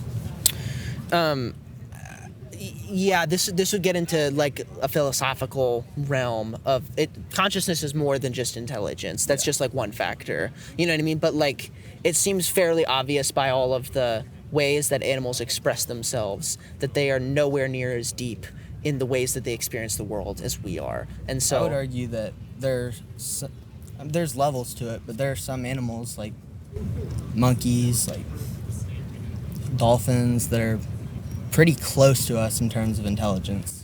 definitely closer than a lot So of would things. you argue that their lives are more important than the lives of other animals? I would say that their lives are more important than. I would say we play a much greater risk killing those lives than we do would you mean other by risk? animals. Risk of harming a conscious experience. Okay. Yeah. Well, what do you, if it's risk of harming a conscious experience, what do you mean by that? Well, like when we think about why we're allowed to step on the ground or chop down a tree, we know for certain there's not a conscious experience happening in the ground, in the trees, and Well, stuff how do you like know that. for certain? Well, we know that as much as we can know anything. So it's at the highest echelon of things that we can know. Whether you think that's 100% or not, that's for the epistemologists to figure out, right? But it's at the highest point that we can do. And then you can kind of play a game like, okay, how much are we risking when I kill an ant? Probably not. And then you can kind of rank things by the risk. Because there's a chance that the ground is conscious and it just can't show us. You know? I would argue like a potential human life would be up there in terms of risk. I would say that it's much more likely that an animal has a consciousness than a fetus before 20 weeks. Right, but it has. I would say that an ant has for- more consciousness than a fetus at It 20 has the weeks. potential for consciousness, though, and it's. It does, yeah. Which is a different. Do you see the move? You know, Yes. because what I'm saying is that without that conscious experience, the harms and benefits don't unlock yet. They aren't. They don't open up. I just can't you know? get behind that because I think it's already there. It's like getting rid of it is because there's a clear difference in my mind, at least, between like once an egg is like fertilized and it becomes a fetus. In my mind, that is when the potential for human life starts, because that's when a decision has been made. Yeah. And I actually don't disagree with that. I mean, like, what I would say is that I think that harms do, like, there are negatives to preventing somebody from existing. I think that does exist as a harm. But I don't think it's nearly as harmful as the benefits that the mother gains from having an abortion. So I would agree that it's like, I think Trent Horn gives this really good example of like, imagine that a baby were to inherit $1 million before it's born. Right before it's born, someone destroys that $1 million so that it never gets it and nobody knew that $1 million existed. The question is the baby still harmed? The baby's never gonna know that it was supposed to have $1 million, but everyone's like, yeah, of course that baby was harmed, even though it doesn't know it yet. Yeah. That harm kind of exists when you prevent a person from existing. I just don't think that harm is nearly serious I think enough it's to outweigh the much benefits. more serious than taking money away from it, because I think everyone deserves a right to life. Yeah. What I would ask is what's the meaningful distinction that can engage in this system between me just choosing to not have sex? Because I just prevented a person from existing when I chose to not have sex. Not necessarily, because, well, you prevented it from existing, but it's not there yet. Well, that's It's a difference between not creating something and destroying something. I just don't think that there's a distinction in harms and benefits at all. Because the it there, I just don't see Can you the elaborate on meaningful. So like, when you look at the universe and what has experienced harms, the same amount of harms and benefits exist when I don't have sex and when I commit an abortion before experience starts. Yeah. The same amount of harms exist, except for the harms that are experienced by you and me, because we know that a person was supposed to be there and now they're not going to be there. What I say is that the mother can take on those harms when she has an abortion. She can take on the responsibility of dealing with the harm of knowing that a person was supposed to be there. Right, but because I that's the don't only really- stuff that exists. I don't trust, like, people, because I, like, from my worldview, people are, like, greatly flawed and inherently evil. I can't trust them to make the right decision, because they're murderers and they're horrible, like, rapists, murderers. So to say that they're gonna carry that conscience and it just be transferred over to them, I don't think is fair. You know, I've clarified this before with other people too, but I don't think that having an abortion is a good decision. I just think it's a decision that they should be allowed to do. So if you wanted to make the argument that like taking it on would be way more costly than the mother thinks it is, I might agree with you. I probably would. I don't think it's a good decision. I think that if you're having an abortion, you've already made a bunch of mistakes up to that point, and this is just another one. I think, but we're I don't think it's kind of wrong. in agreement there. But I think the difference is that, like, I don't think you can have a world, like a functioning society without some sort of higher power. I would say that the Even higher power even if is. it is not. Even if the higher power is like not real, I think it is essential to a functional society. I agree with you, and I'll give you the last word on this, but I agree with you. I would say that the higher power is logic, or Mother Nature, or the way that the universe is. I would say that that's the higher power that dictates what is right and wrong. And it's up to us to figure out what that is, like what the rules are. And so that's what I would say. I just don't think that's like a realistic and effective way to government legislation. Anything that can just be like moral relativism, I don't think is a reasonable way to legislate society, because then like that's how guys like Hitler come to power, where well, if I don't Well, if I'm I sure think Hitler had a because- religious doctrine that I'm sure he Have you spoke heard some to of a yes, but he a was not higher religious. power. But it would If be the you've heard- wrong higher power. Well, no, right? if you've heard some of the stuff he said about religion behind closed doors, that's been reported, he was very much an atheist. Sure. I'm sure he had a power. It just might not have been God, right? So the question is, Yes. which higher power do we want, right? And that's I think is the problem, to where if you don't have that as some sort of higher like deity, not necessarily logic, because that varies from different like from person to person. I think it kind of has to be a one power above all, and not necessarily something that can be so subjective, such as logic. Sure. Well, I'll let you go on that just because I feel like we might be circling around this Yeah. like morality conversation. But Jacob, right? Yes. All right. It was awesome meeting you. Nice Thank to you so meet you much for too. chatting with me. Yeah. Elijah, my name is also Elijah. Look at that. Two Elijahs duking it out. Okay, well, I'm sure you're familiar with this kind of show. I say something provocative, put it on a sign, and then you come and we have a discussion about, whatever the issue is. So Yeah. why don't you go ahead and just introduce yourself, a little bit about your position, or if you want to ask me some questions, we can kind of get started with the conversation. So you want me to talk to the camera? Or? Me, yeah. All right, so my name's Elijah. I'm a freshman here at OU, and I would very much say I am pro-life. Yeah. Okay. I guess I'll start with a little bit about my position, and then you can kind of jump in, whenever you feel like I've said something that you really disagree with. All right. So what I would say is that life begins at conception, but we're asking kind of a different question about when does personhood begin, because it might be at a different moment than when life begins. The reason why I think that this might be the case is because we have a lot of examples where we have a perfectly good life, but we're allowed to kill them. So, for example, the one that I bring up the most would be like somebody who's going to be permanently brain dead. By all metric, they're alive, but we're allowed to kill them. And you can ask yourself why. Like, why can we kill people in self-defense? Like, what happens to their right to life when they impede on mine? And so you can ask this moral question of like, when can we end a life? And then what do we have this person question?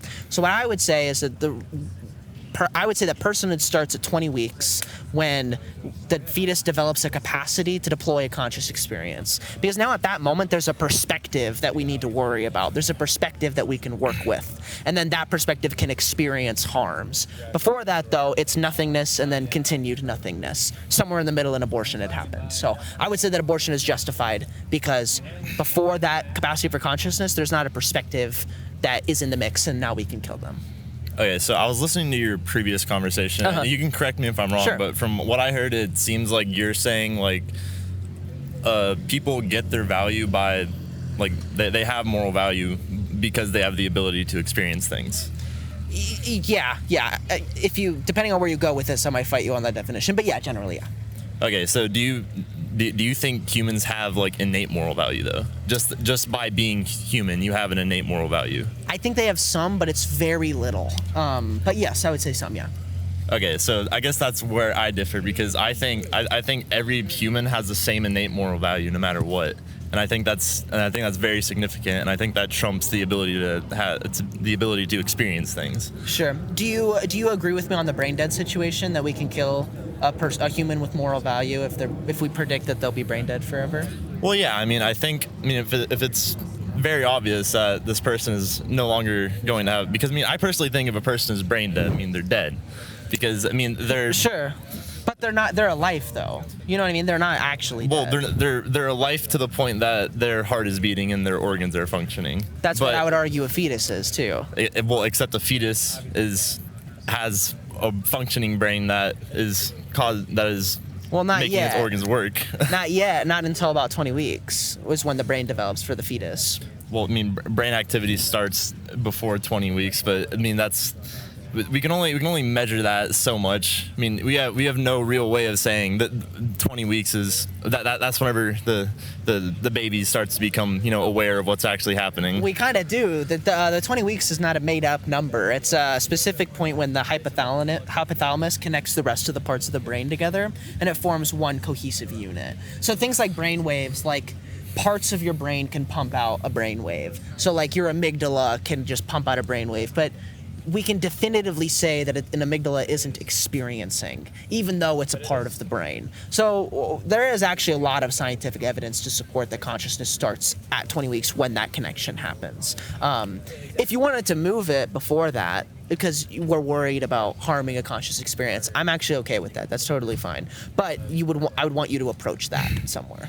Okay. Well, I guess a follow-up question I would have to that, kind of to give myself some more clarity, is if are you an atheist, or do you have like any sort of religious beliefs? I like Jordan Peterson a lot, and the idea that like I think the Bible is an excellent teacher of morals, probably the best in the world. But I don't think that it's important on whether or not God actually exists. I don't think it's important. I think it's more likely than not that he exists, that God is real.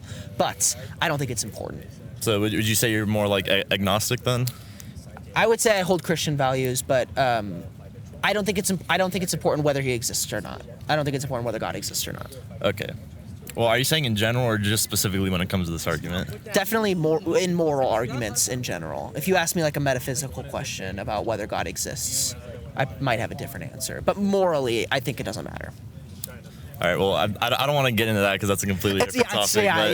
It's complicated. Yeah. Okay. So I guess my question to you then would be: do you think there is something beyond like our physical body? Do you think we are our bodies, and we are just our brains, and we're neuron firings and chemical reactions? I would say that our best guess is no. Now, if we found evidence, I would jump over to the other side so fast. But I would say our best guess is no. All right. So I guess that's again where I differ, because I believe every human being, they have a soul, they have a non-physical form that continues on after our physical body dies, and I believe that non-physical form exists at the moment of conception. Sure. So, and I think the fact, well, I guess not the fact, but the belief that non-physical form, that spiritual identity that is created at the moment of conception, I think that is what gives people their innate moral value. Mm-hmm. You know, like I said, the way that my system is set up, in the way that I described the pro-choice, is that I don't really engage with inherent value, intrinsic value. I just think that that's like, it's difficult to parse and argue about, and it's a kind of controversial in philosophical spaces that things have intrinsic value, period. So that's why I engage in this harms and benefits talk, because... So do you think value has to be earned? Do you think value has to be earned? It depends on what you mean by earn. I don't think everything has values, and that there are qualities of things that gain and lose value. In the example of brain death, in the example of self-defense, war, death penalty, stuff like that, like things gain and lose value. Okay, so I guess I have this hypothetical. Do you think it would be, so say you had the option to kill a homeless person, no family, no friend, just no sort of any connections. They're living on the street, and they're not really contributing anything to anyone. Yes, I'm kidding. I'm kidding. I'm kidding. And then you have the option to kill, say, a father. He has a wife, he has multiple kids, and he's working a job, and he's contributing to society. Do you think there's a moral difference between killing that father and killing that homeless person?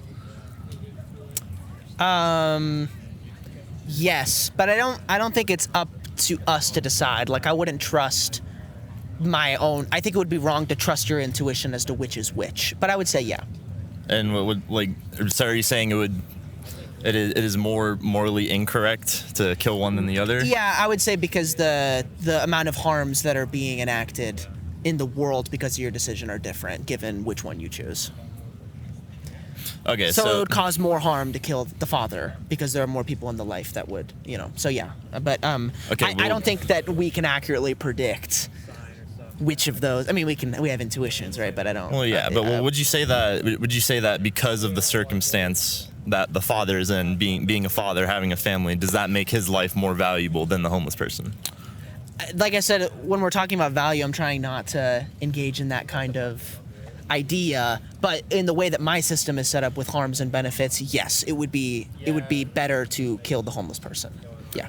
Okay, so I guess so. Basically, your idea of moral worth kind of depends on how many bad things or how many good things are going to come out of this action. Yeah, I would say it's consequential. I'm kind of consequentialist morally, but I think that there are some there's some caveats I would make that integrate moral value if you want. You know what I mean? Like you can say that a certain type of harm is worth triple the amount as a normal type of benefit if you wanted because of value. You can do that. I don't mind. Okay. So I'm trying to find a way to like put this because I mean, I know, I mean, you don't. So it seems that you just don't believe in the idea of like innate moral value. I think even if I did, it would be difficult to legislate off of that. Like even if I did believe in it, having a conversation about that is just a matter of whose God said it first. You know what I mean? So I think it's difficult to do that. Yeah. Well. Yeah, I mean, I guess I'll probably have to end it because my entire argument is based off the fact that humans have innate moral value. Well, what I would say is that your innate moral value changes, though, in cases of brain death, in cases of self-defense, maybe war, probably. Like, your inherent value changes, so... Well, I mean, I wouldn't say your inherent... I mean, because... I mean, self-defense... because if someone breaks into my house... and they're an active threat on my life, and I shoot them, that doesn't mean their life becomes less valuable in that moment. Their life definitely does. I would not. No, I don't believe that. Why wouldn't you kill yourself? Well, why don't I kill myself? Because also, as a human, you have the right to your own life, and you have the right to protect that life. That right supersedes. That means that your life supersedes the value of another person's life, right? Personally, yes, but in the grand scheme of things, no. Why? Why? How can those exist at the same time? Well, because I mean, personally, your life is always gonna have more value than those around you. I mean, that's just how humans are. We're selfish. Do you think there's a reason for that, or like, is there a logical justification for that, or is that just to why humans value their own life over others? Yeah, and why you should value your own life over others, because there is an answer to this. Well, I mean, why? Why do humans value their? I mean, I just think that's a part of human nature and human instinct. I think we're born with that. But what was the second part? I think humans should value their own life over other people's lives. Like, I think there's a moral ought to that. Yeah. Well, yeah, but I mean, I suppose why? I guess that also becomes from my religious perspective. I mean, I definitely believe that being able to live is a gift from God. And it's very, very sacred, so I guess that's why. Sure. Yeah, well, we might be circling the drain here, but it was great having you on. All right. Thank you for chatting with me. It was nice talking to you. Yeah. But I'm sure you're familiar with this kind of event. You know, you put something provocative on a sign and hope people come and chat about it. Yeah. Normally a controversial issue of some sort. So I'm pro-choice. I can explain a little bit about my position, but if you want to start, kind of about what you think or introduce yourself, and then we can kind of get the conversation going. I mean, I actually used to be pretty liberal on a lot of things, pretty progressive. I know that's kind of the term. Sure. But, I started going to church, forged a relationship with Jesus Christ, and it really changed my mind on a lot of things. I think pro-life and pro-choice, I think it's very, the church has a lot of, like, Sure. There's a position. Yeah, right. So I used to be about as pro-choice as a guy. Yeah. I thought I was going to be the Democratic nominee. But I started praying about it. I read the Bible, and I felt like, that human life is sacred, and I felt called about it to try to protect that. And had a position to try to protect that. But I'd love to know kind of why you're pro-choice and all that. That would be great. Yeah. For me, a lot of what does it for me is I would separate a distinction between life and then personhood.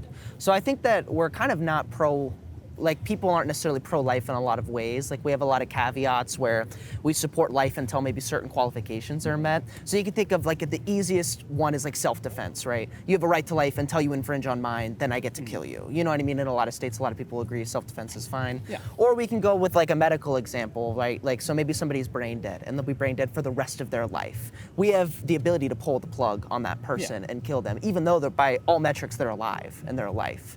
And so the question is like what's happening there? Why can we make those distinctions? My argument would be that we're looking for a capacity for consciousness. So once that can be deployed, there's now an experience that is worth protecting. Now there's a third party. Okay. Just because when we say that there's a third party right at conception, when we commit an abortion, you can ask yourself what harms are happening here. Because they can't be experienced, I don't think there can be harms at all. And so that's kind of where my mind gravitates towards, more sort of like harms and then capacity for consciousness. Okay. So my question, and I've got a lot of them, but no, hey, yeah, no, this is perfect. My question there is like abortion. Really, we don't give an opportunity to experience and to have any consciousness. You know what I mean? Mm-hmm. And that's where I kind of like, I respect your opinion, obviously. Yeah. And but that's where I kind of where I disagree with you a little bit is because we're blocking the ability to have these experiences, and so then kind of like ending things before we have an opportunity to start something.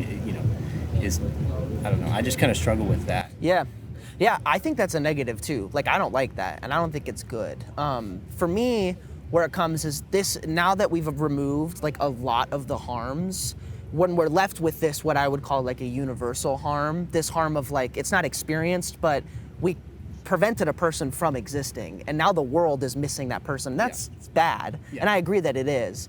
I just don't think it comes nearly as close to the benefits that the mother gains. Okay. And the idea is that the mother can take on that harm herself if she wants. So she gets to take on the harm of preventing that person from existing because she gets to imagine what that person would have been like, and that's a choice that she can make. If she wants to take on that harm, I think that she can. I wouldn't say it's a good thing, but I think it's something that they should be allowed to do. Okay. Where was I going? About 30 different things. Right? Yeah. So, like for example, I know Oklahoma, has probably one of the most conservative abortion laws in the United States. But like, we've got certain protections, like for example, like rape and incest, and I think that's something we should have a conversation about. Legalizing that, to a point. But now my question when it comes to that is that, like, for example, my dad and my aunt were both adopted. Okay, we don't know a bunch about my dad's like biological parents, but we do know that my aunt had some pretty bad circumstances, right? Her biological mother was like 13, and her stepdad raped her. Okay, she was put up for adoption, and she's one of the most God-fearing, godly women I've known, right? And we've got these alternatives like adoption that I think, yes, those 9 months, right, pregnancy, the two of us are never going to experience what that's like, right? But given the alternatives, like we're not, we've got these 9 months, right, where yes, it is tough from what it seems like, but we also get to allow that person to have, these life experiences that, I'm sure you and I, love. So I just kind of want to get your thoughts on that. Yeah. Like, when it comes to adoption and things like that, if we've got these alternatives, I don't necessarily feel like the pros of abortion kind of outweigh the pros of things like adoption. Yeah, I would, my distinction is that I think people should legally be allowed to make the choice. But if you're asking me whether or not people should make that choice, my answer would be no. Yeah. I don't think they should. Yeah. But whether or not they should be allowed to, I think they should. And so I would always say, if you have the strength to keep that child, you should do that. Yeah. Because chances are the born child is going to be a positive to the world. Yeah. Just chances are. Yeah. You could have, baby Hitler or something like that, right? Yeah. But that's few and far between, right? yeah. So I would say that the answer is always no. What I'd push you on and to think about so you can get a little bit of my perspective is that, in a sense, every time that I choose to not have sex, I'm preventing a person from existing. And so obviously that seems different than an abortion. That seems like when you're pregnant, the chances of having a kid are way higher. Right. But when you think about it in terms of harms, it's essentially the same thing. Every time I choose to not have sex or choose to prioritize my career over getting pregnant, that's me preventing a person from existing. And so, you understand what I'm saying? It's like I understand they're what you're meaningfully saying. the same thing to me. I understand what you're saying. Now that's another spot that I don't necessarily agree with you, because I think choosing to not have sex, right, and then choosing to have an abortion, I understand what you're saying about like preventing a person from living. Yeah. And I don't disagree with that, but I almost feel like the definition that the two of us have is going to be a lot different. Like, choosing to not have sex there's no person already involved. Like, there's no third party already involved. Whereas with abortion, there already is. And then, I understand right what you said about consciousness. Yeah, I just right, think right. that they are still kind of different when it comes to like there's not a third party involved. There's not a human life. Yeah. Or human life involved. Yeah. So that's kind of my. Yeah, and that would probably like circle us back to that distinction, because to me it's like I get the value for life, and the thing is it's like if you took the baby out of the mother and put it on a table and then you asked me, it had never been conscious, should I be allowed to kill it? My answer would be no. And that seems inconsistent, but it's because now that there are no benefits to killing it at all, that life that has a little bit of value outweighs any action that you could do to it. So I agree that life has value once it becomes a life. I agree that we value it, but I just don't think it comes close to the very real perspective of the mother who's currently living. Okay. Once you take out the negative perspective that the fetus would be experiencing. Yeah, I understand that. So I saw you were coming on Instagram or something. Oh, cool. I did a little bit of research and stuff. But so with the Dobbs decision and everything, and kind of it really overturning Roe v. Wade, like, and leaving abortion, and legalizing abortion up to the states. I mean, do you think what's your opinion of that, and how kind of we deal with that legally? Honestly, I'm kind of cynical about the idea of coming to a consensus. Like, I don't know if it's possible to just like convince everybody to be pro-choice. Yeah. And so for me, I think this is better. I think that like it's going to be such a controversial issue that leaving it up to the states is a good thing. Yeah. Even though I'm pro-choice, obviously I would rather it be the case that every state was pro-choice. Yeah. But I understand. I really empathize. I was pro-life, and then I was convinced by a really good pro-choice argument to move. So I really understand the pro-life argument. So I think it's a good thing that it's up to the states. I think that's beneficial. Okay. Just because I know that it's such a personal issue for people, I'm kind of doubtful we're ever going to reach a point, where we decide. So I'm supportive of that. Okay. Because my thing was like, if we legalize it, right, and we make every state like then you have to fund it, right? And there are going to be states like Texas, Alabama, and so on that are going to fund it really, really poorly, and that are going to make it. It may get to a point where it's not safe. You know what I mean? Yeah. And so that's. I'd heard this pragmatic issue about if you set a line that the mother now has to prove that she surpasses that line. So if you set a line for like rape or incest or something, the mother now has to prove that this happened. Or if you did something about like when the life of the mother is at risk, you now have to prove it. And as a doctor, when you're performing an abortion, it's like, if you have to jump over these hoops, you're gonna have people who are just like, screw it, I'm not even gonna try. Yeah. So there is a pragmatic issues that I could definitely be convinced to become more pro-choice on my stance on that, but I would have to hear the arguments first. Yeah. I mean, that's kind of one of the another like there's a lot of questions I'm sitting here working through as I'm going about it, but like, I'm a firm believer that politicians do not care what we think, or, what's good for most people. I definitely think this is the case for abortion, And I think we're going to agree on that just on about every issue, that politicians have absolutely no care in the world but you and I, or what's good for a mother in Hollis, Oklahoma, or whatever. You know what I mean? because they're probably not donors. Or, Yeah, sure. Like we can get into that, and that's another conversation. And that's especially in Oklahoma, especially kind of in more southern states and more conservative states, like where we're at. Like, I kind of, I think that would be an issue where we would have this like funding debacle of like, well, now these politicians don't care. Yeah. Whether or not they believe that abortion is healthy, right? Like I'm of the opinion that it's not healthy for for the babies involved. Sure. Yeah. Right. You're of the Yeah. opinion that it It's inconsequential. right? Yeah. And so this is kind of circular. But Yeah. where we kind of get this whole like they're not going to fund it and they don't really care. And so then it's going to become even more of a harm, or like it's going to become more of a harm to the mother than actually having the kid. Yeah. But that's kind of like, Yeah, I'm following you. Like I said, we're gonna get to that rock bottom, like fundamental disagreement about personhood and value. Yeah. I would think what I would press harder, and maybe we'll wrap it up here just so I can talk to some other people. But what I would say is what I'd press harder on is that intuitively the value of life changes often, and I think that even you would back that up.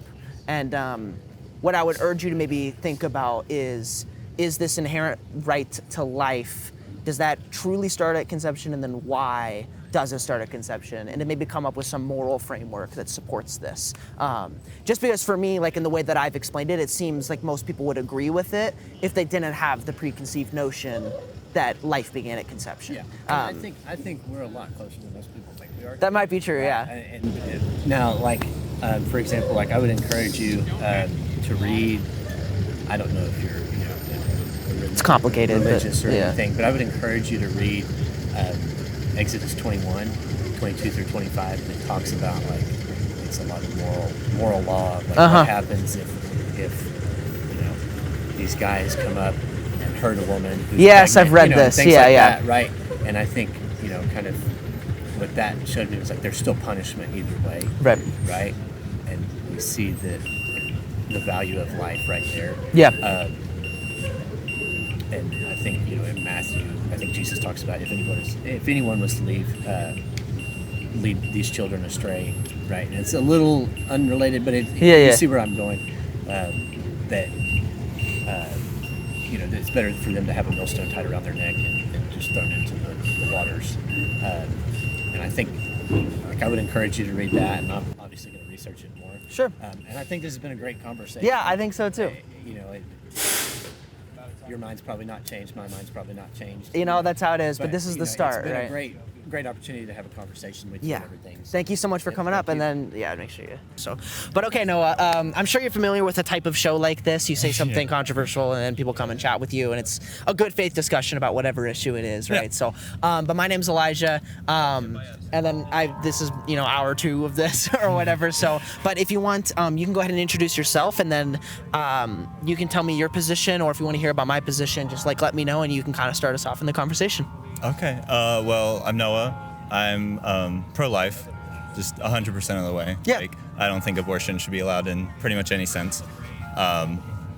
And that's pretty much my position. Yeah. Sure. Well, I'll tell you a little bit about my position, and then you just tell me when I've said something that you really don't like, and then we'll talk about whatever that issue is. So, what I would say is that life begins at conception. Life begins then, but there's a distinction between life and then personhood. And you can ask these questions about when are we allowed to kill a person, morally, because it seems like people lose and gain their right to life at different points, depending on certain qualities or things that they do.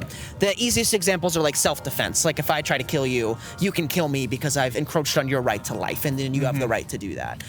Or in an example that's kind of more similar to this, in the case of brain death, when somebody's predicted to be permanently brain dead for the rest of their life, they are alive, they are a life, but we are allowed to kill them morally and legally. We're allowed to kill that person. So the question then becomes, and what I would argue is that abortion is one of those situations that fits into the category of killing that we're allowed to do, because it already exists in our society morally.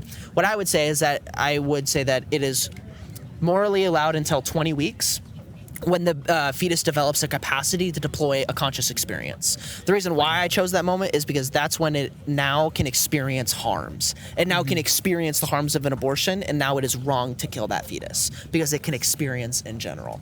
There's a lot of caveats to this, obviously, but that's like my general position if you have any thoughts. Okay, so your position is basically not arguing about the life of the, like whether it's alive or not. Yeah, I'm not interested. It is alive. Lots Okay. of things are alive that we kill. Yeah. You know, the question is, does it deserve moral value? Yeah. Right? Okay, so then the question there is, what kind of moral stance, like just in general, do you take in terms of moral absolute?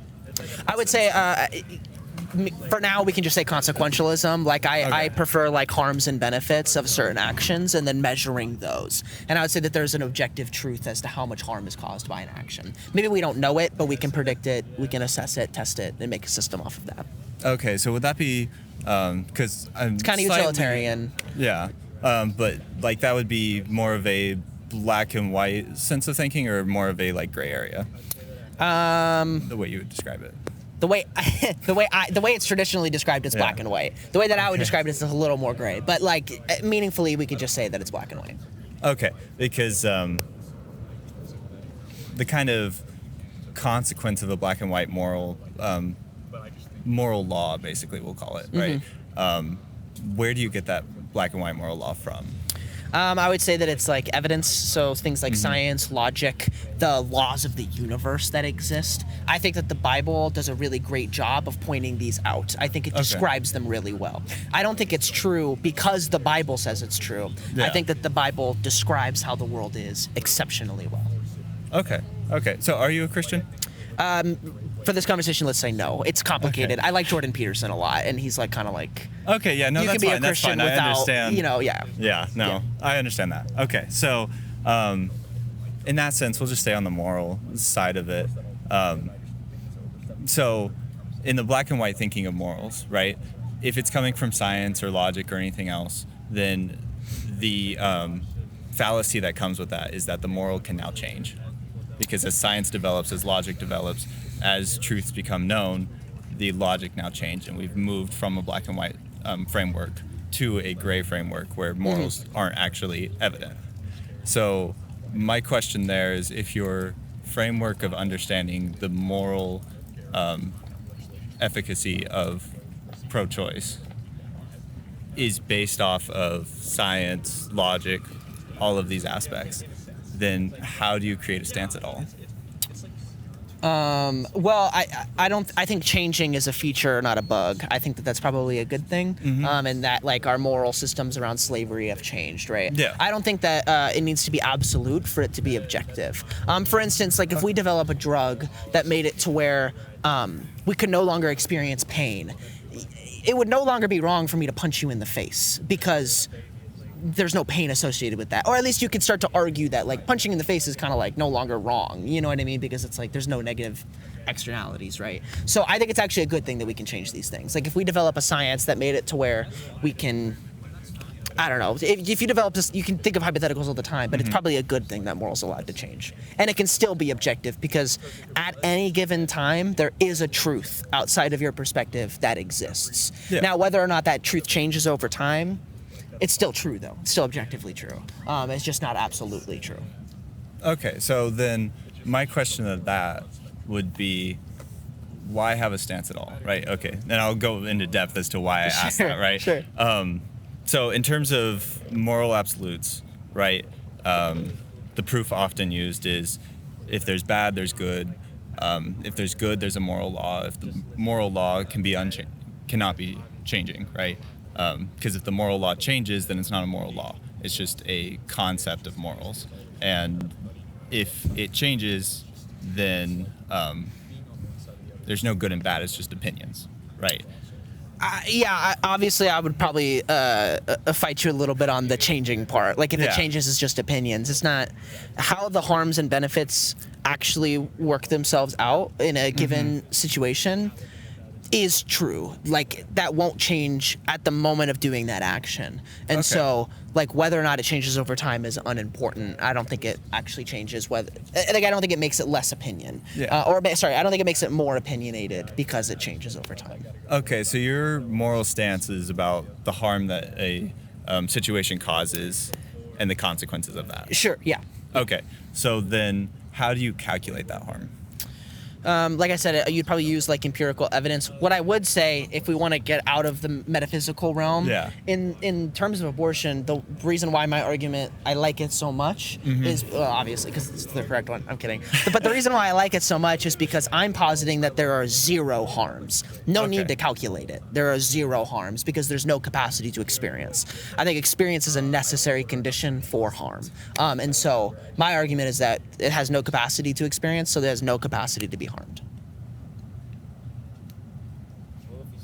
So whether or not we can measure it is unimportant, like for this conversation. Now, if you wanted to just talk about morals, I mean, yeah, we could do something like that. I mean, I'm talking about the morals, and I know it's like off topic. It seems off topic the way that I'm phrasing it, right? I know but how it's it like comes the direction in. of I know how it comes in. It's just my prediction is that we can have this conversation without doing all this. Is my prediction, right? Well, I understand that. yeah. It's kind of just the logic and the reasoning behind getting back into, as like my stance, from my understanding of your stance, right? It's more of the question of why have morals at all, right? Yeah, I Where- would say it's because it produces benefits or reduces harms and allows for benefits would be the why. Which my question that would be, how do you it's like define circular, harm? maybe, It's very circular. Like you say harms and benefits, right?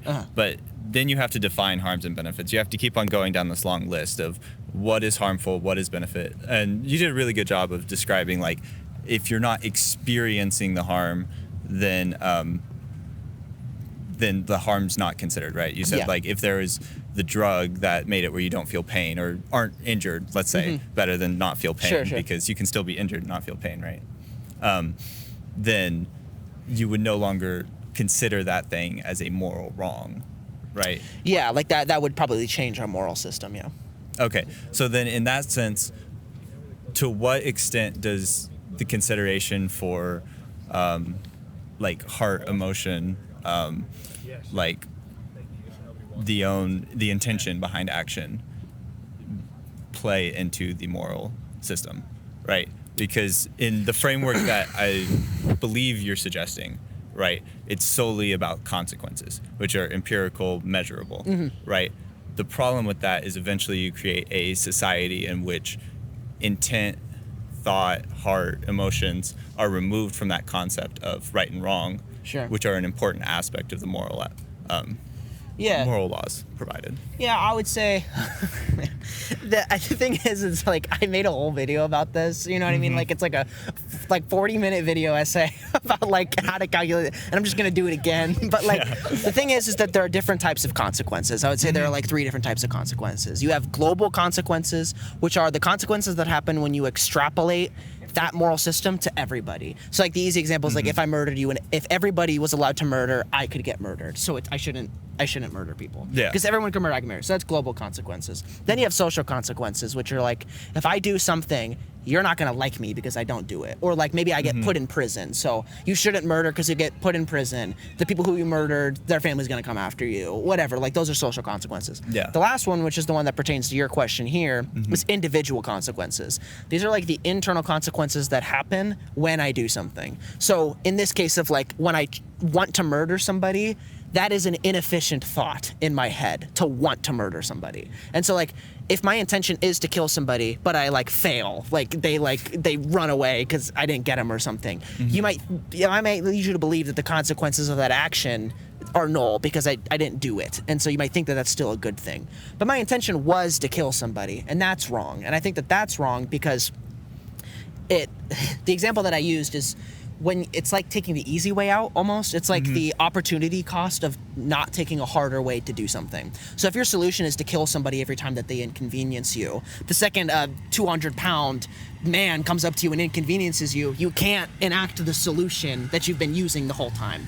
So because you killed people for so long, you are less equipped to handle that situation. That's a harm. And so it would be harms like that are like internal consequences of believing an incorrect thing, internal consequences of believing that you are powerful enough to kill somebody, to make a decision. Those happen whether you actually kill somebody or not. Those happen because your intention is to kill somebody.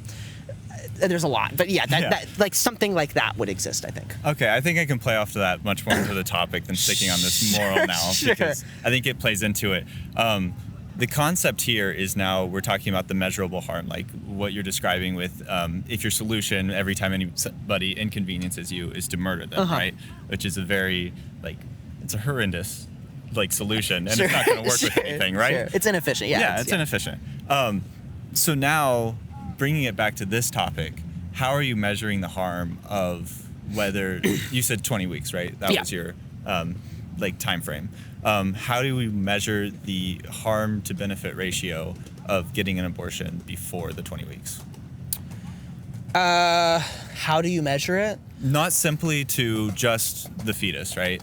But bringing it into the societal aspect of it. Yeah, so I would say that there are 3 types of harms. I would say that there's, I'm always just listing things. Yeah. Well, I would say that in abortion, there's like the fetus is, oh my gosh, I'm getting murdered. I'm experiencing this harm. Me, a person, is getting murdered. That's one type. That's obviously not happening because there's no experience happening. So like bacteria avoid negative stimuli and they might squirm, they might move, but you wouldn't say that they're experiencing the harm. It's like a binary of yes and no, if this, move this way. You can simplify before consciousness, that's the type of harm that's happening or not happening. Then there's another type of harm, which is like, I am preventing that person from existing. And even though they're not experiencing that, that's still a harm because I'm preventing that person. It would be like, they deserve like a life like ours or something, like that kind of argument. So that is another type of harm that I don't think exists because there's not a previous conscious experience to justify that. So like if you got into a coma, I couldn't kill you because even though you wouldn't experience the harms of being killed, there would be previous conscious experience and then nothingness. And that nothingness was caused by my action. Whereas from the fetus's perspective, it's nothingness and then nothingness. That's the same as me choosing to not have sex. There's nothingness. No harms are put out into the world. So those are the 2 types of harms. The last one is this universal type of harm, which is like the harms that the world experiences when you commit an abortion, which would be that a person is not there and they should have been. That's not experienced by anybody, but it's still probably real. I just don't think it means that much. Okay, so let's just get this. Okay, so from my understanding of that, right? So the first 2 were basically about the experience of the fetus. Yes. Right? And so in that aspect, in your framework, you're not considering that at all because they don't have the experience. Yeah, I would say right? there are no harms. Yep. Okay. But whenever it comes to the societal aspects of it and how it impacts the people actually involved with the actions that are happening, right? Because from my understanding, and correct me if I'm wrong on this, from my understanding, your framework is saying that the fetus, none of it affects the fetus, right? Like, theoretically. But there are people outside of that who are being affected. I'm actually going to finish your thought here because you and me are going to agree. I should make a distinction. Abortion is not a good thing. Abortion is a bad thing. But I think that you should be allowed to make this bad decision. In the same way that I think smoking is a bad thing, I think you should be allowed to take on that. So the universal harms that exist, I think it is up to the mother to take those on if she wants. So there's my distinction. Okay, so you think that it's... Okay, now I'm going to have to get into more clarification, right? Sure. So... By a bad thing, you mean like morally wrong to get an abortion? I think it should be. I think it's a dumb decision. Within. Okay, so dumb, not a it's morally an inefficient wrong, decision, but it's a dumb decision. Yeah, when we talk about morality, I'm applying this efficiency because it involves other people. But there are things like it's like someone asked me earlier, like, is playing video games wrong because it's inefficient towards whatever your goal is, and it's like. That's not really what we're trying to figure out when we talk about morality. So I would say that abortion is one of those situations because it doesn't involve another person. It involves another entity, which is a fetus that, because it's not a person, it can't experience. So that would be my distinction. So it would be like playing video games. It's like you shouldn't smoke. But like, does smoking hurt other people? Meaningfully, no. You have secondhand smoke or whatever, right? But like, you know what I mean? I think you know what I'm saying. Yeah. Okay. Well, in that sense, then why are laws, like, as you can see, like, as time goes on, we, like, in slavery, in murder even, as time goes on, society develops, the standard of which is considered good continues to develop, and I would say historically it's grown to be stricter than once was considered. Yeah. And so in that sense, to what aspect do you think you're just playing to a development of, you think there's a certain moral stance that should be taken now on this topic, where in so many years you're not just creating the same fallacy as slavery per se, and where in so many years they just decided, oh wait, no, this is actually really wrong. Yeah, sure. And so kind of like, to what extent have you considered that aspect of it and continuing? I mean, I consider it all the time. What you could do is you could switch it over to the other end, and you can be like, how barbaric. They didn't understand that abortions were totally okay, and they were restricting the rights of women all the time. You know what I mean? Like, we might fall morally in that direction. You know what I mean? So my argument would be that even though the arguments are like somewhat tangential to like whatever those arguments are, they're justified enough, or at least I should believe them because I adhere to logic or something like that. You know, so to me it makes sense. It's like, it's the best we can do. I can have a fear that it might change, and that's total. We should be susceptible to change, right? Like we should. I'm glad we aren't doing slavery anymore. You know? So we should be susceptible to change. The question is like, how likely is it that we're going to have to change? What I'm positing is it's very unlikely, right? But it's always going to be a gamble. Okay. I had a point, it just escaped me. No, you're okay. Yeah. But it's about your previous point, so I'm gonna have to think about it again. But was it about the distinction between like what is good and what is like allowed, or like? No, it was. I think I have it now. Okay. Okay, so it's about the concept of like video games being bad, inefficient, sure. in a sense, but not necessarily bad, right? So in this sense, how do you create a distinction? Like, you have the distinction between it's inefficient or it's bad. Like, that's a distinction between the morals or the efficiency or of it. So like the success of a business is basically like the concept of it. Right? So in that sense, how many aspects, because it is such a moral topic, right? It's not like video games, you can make it a moral topic. But if you're going to, that's kind of a useless conversation, right? Like, if you're addicted to video games, that's one thing. But if you're just playing video games, it's not a moral topic, right? Where abortion has so many morals surrounded with it, it has so much psychology surrounded by just, you have the woman getting the abortion, right? You have the man, depending on the situation, on how he responds to it, right? There's a psychological aspect to that. You have the family surrounding it. There's so many different psychological aspects to it. There's so many emotional aspects to it. There's so many different, so many different aspects to it that bring in the moral aspect to it. So in that sense, like, comparing it to video games in the analogy brought is kind of an unfair comparison, right? Yeah, I wouldn't compare it to video games, actually. I just brought it up because it helped parse the distinction. What I would say is that, like, when you ask the very specific question, should you do something, it's my system is always going to be about efficiency. It's always going to be about harms and benefits. Now, what people are talking about when they think morally is it's going to be questions about what you should do involving other people. And so that's a distinction that everyone else can make. What I would say about like the choice to have an abortion or something, that is like, and I know this is cringe, but now that there are not harms involving another person, or at least that's how my argument works, is there are no harms, that's the mother's choice to do. The mother's allowed to do that.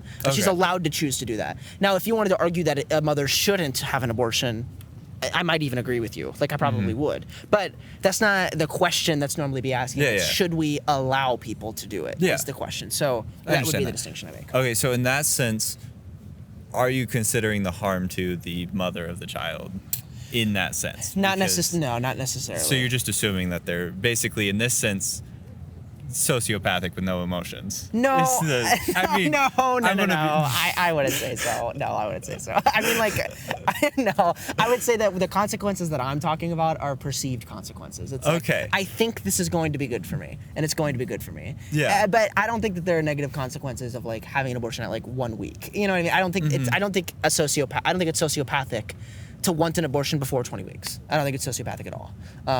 To do that, to want that, or to like not think that it's human or something like that. I don't think it's sociopathic to think that.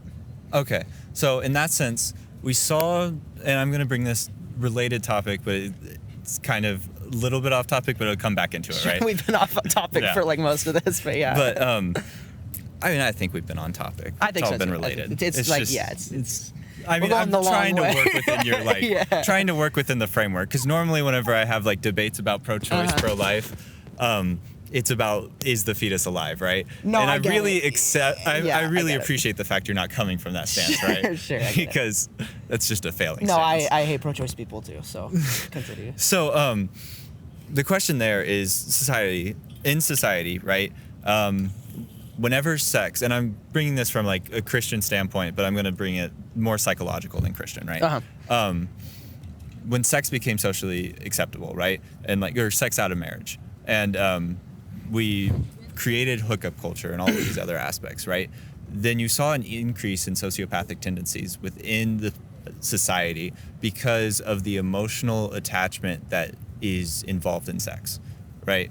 And so as you have sex with a bunch of random people, right, then you create a detachment of emotion in sex, creating sociopathic tendencies, because the only way you can create that detachment between emotion and sex and all of the chemicals that are provided during sex is to rewire your brain that way. Okay. Right? And so in that same sense, do you not see the same aspect of being pro-choice, allowing people to make those decisions in those times, create the same kind of societal consequences in those moments as hookup culture has? I don't think it's nearly as big of like abortion. I don't think is the solution to that problem. I think that women getting into the workforce is a huge step for that problem. I think that not that I'm against any of this. It's just this is the natural consequence of this kind of stuff. I think hookup culture. I think other birth control methods, so like preventative measures and stuff like that. I think those have a much bigger influence on that kind of problem than abortion does.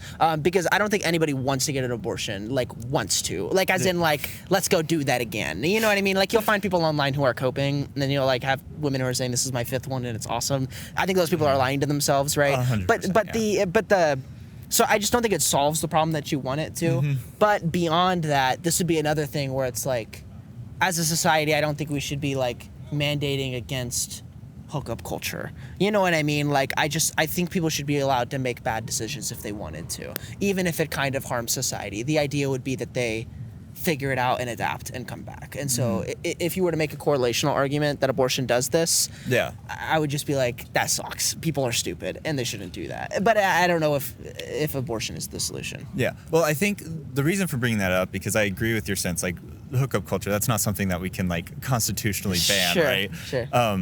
And so it's not something we're going to make a law against. The aspect of bringing that up is now you've created a harm and consequence to the action that wasn't already perceived. Right. And so now a new aspect of harm and consequences brought in, where it's no longer just a question of good decision, bad decision. Like it's more of a question of morally good, morally bad decision, right? Right. And I see where you're going. What I would say is that this probably exists in a ton of legislation. Like I'm a capitalist, right? But a part of supporting capitalism is understanding that in a system there's probably going to be homeless people. I don't know if a capitalist system can shrink that disparity to where homeless people don't exist anymore. Yeah. And so it's like to say that like if we were a socialist country and you were to ask like should we implement capitalism, it's like yes, but that's going to result in some negative externalities. What I would say is that the freedom given to mothers because the thing is it's like imagine you had an abortion at 18 and then 2 years later you had a kid.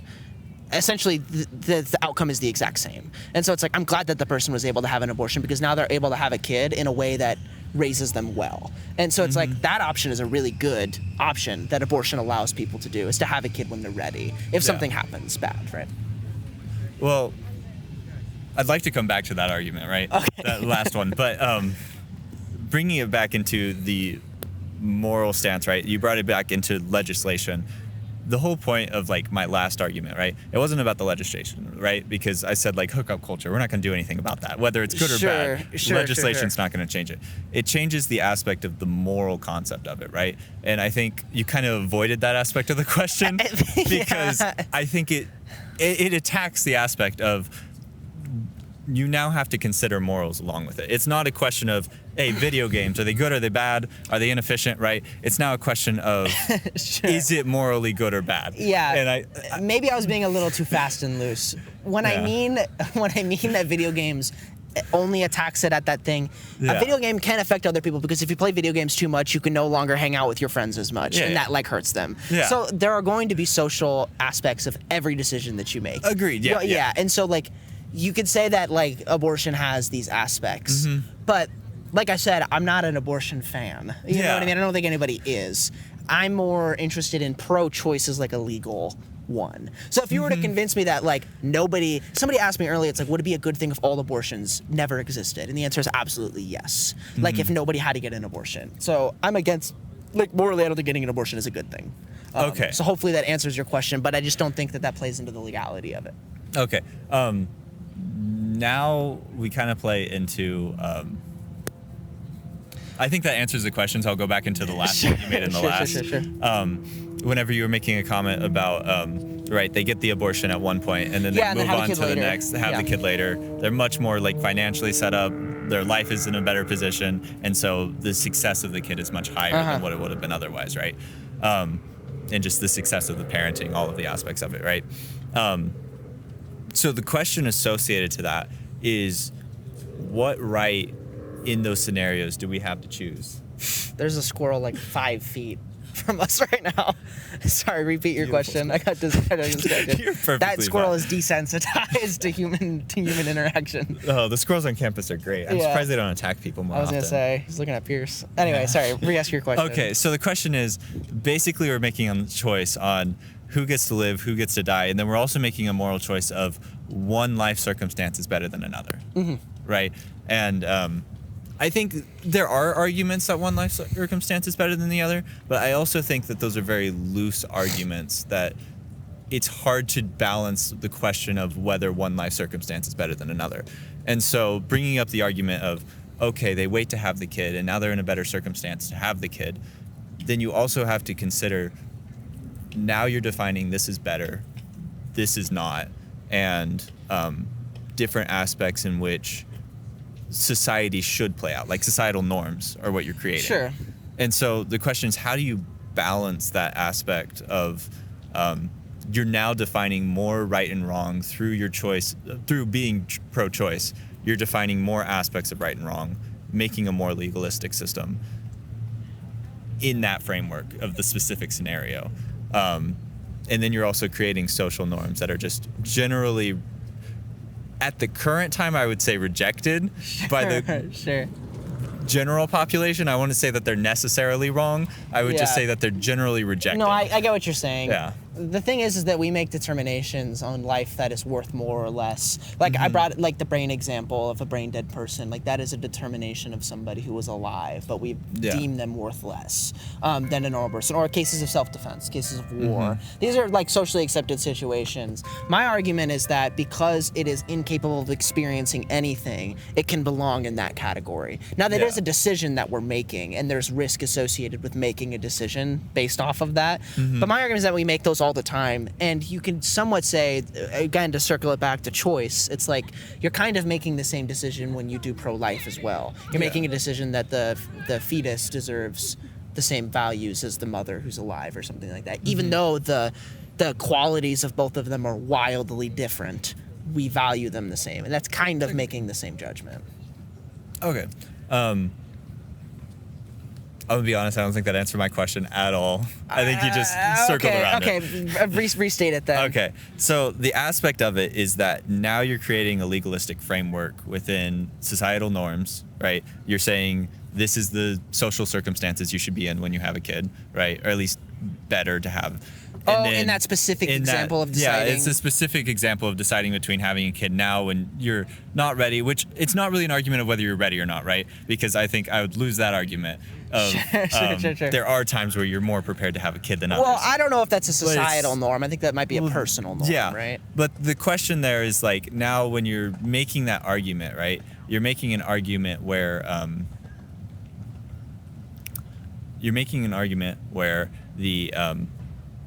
societal norm, you're expecting people to be in the specific circumstance, and now you're saying there is a better lifestyle, right? There's a better place to be in life.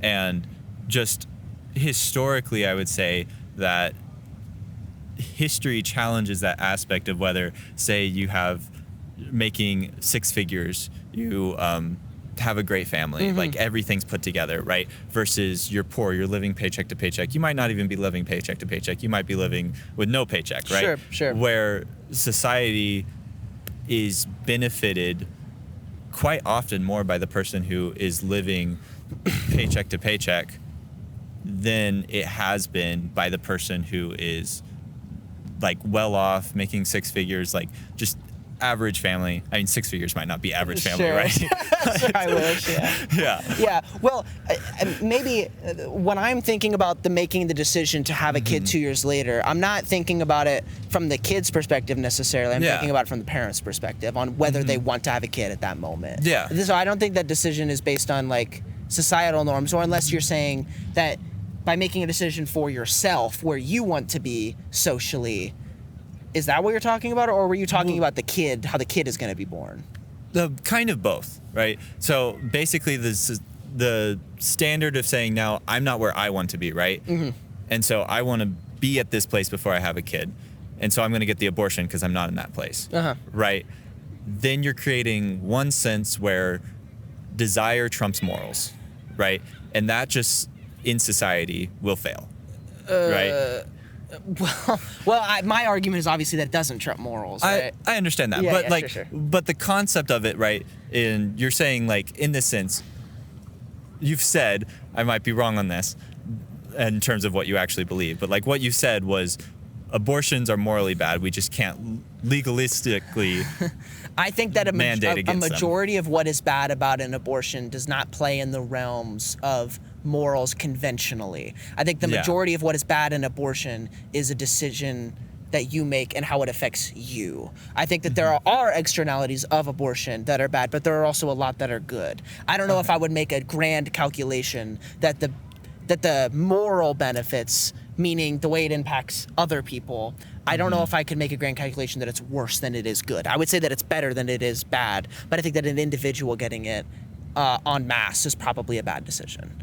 But I think like if you wanted to get it and then get it 2 years later, now we're at that question again. Like I would just caveat like what I mean by morally bad. But so I wouldn't say that it's like preference over morals. I would say that a lot of morals is based on preference technically. I just think that there's a truth about preference. I think there's a truth in preference. Like if I said I was happy, there's a truth in that. I can be truly happy and assess that within myself. And so there's truth there, but. Okay. So then what happens when morals fall apart? What happens when morals? I hope they don't. Well, yeah, but I'm just saying, like, from that framework, right? If you're using truly happy as your framework, like, I can be truly happy, all of these other aspects. Like, if you're saying, now, it's better for me now to get the abortion, but now you're saying, but if somebody's getting, like, 5 abortions, then that's probably just bad, right? Yeah, and, but like, it's not. In those aspects, when does the morals fall apart to the aspect of morals are being trumped by desire? Because basically that's the world in which you're falling into, is that morals fall out of the question and then desire is pushed into it, where your desire, your place you want to be, what you want out of life, while very important things, not saying they're not important, they now trump the aspect of what is right and wrong, right?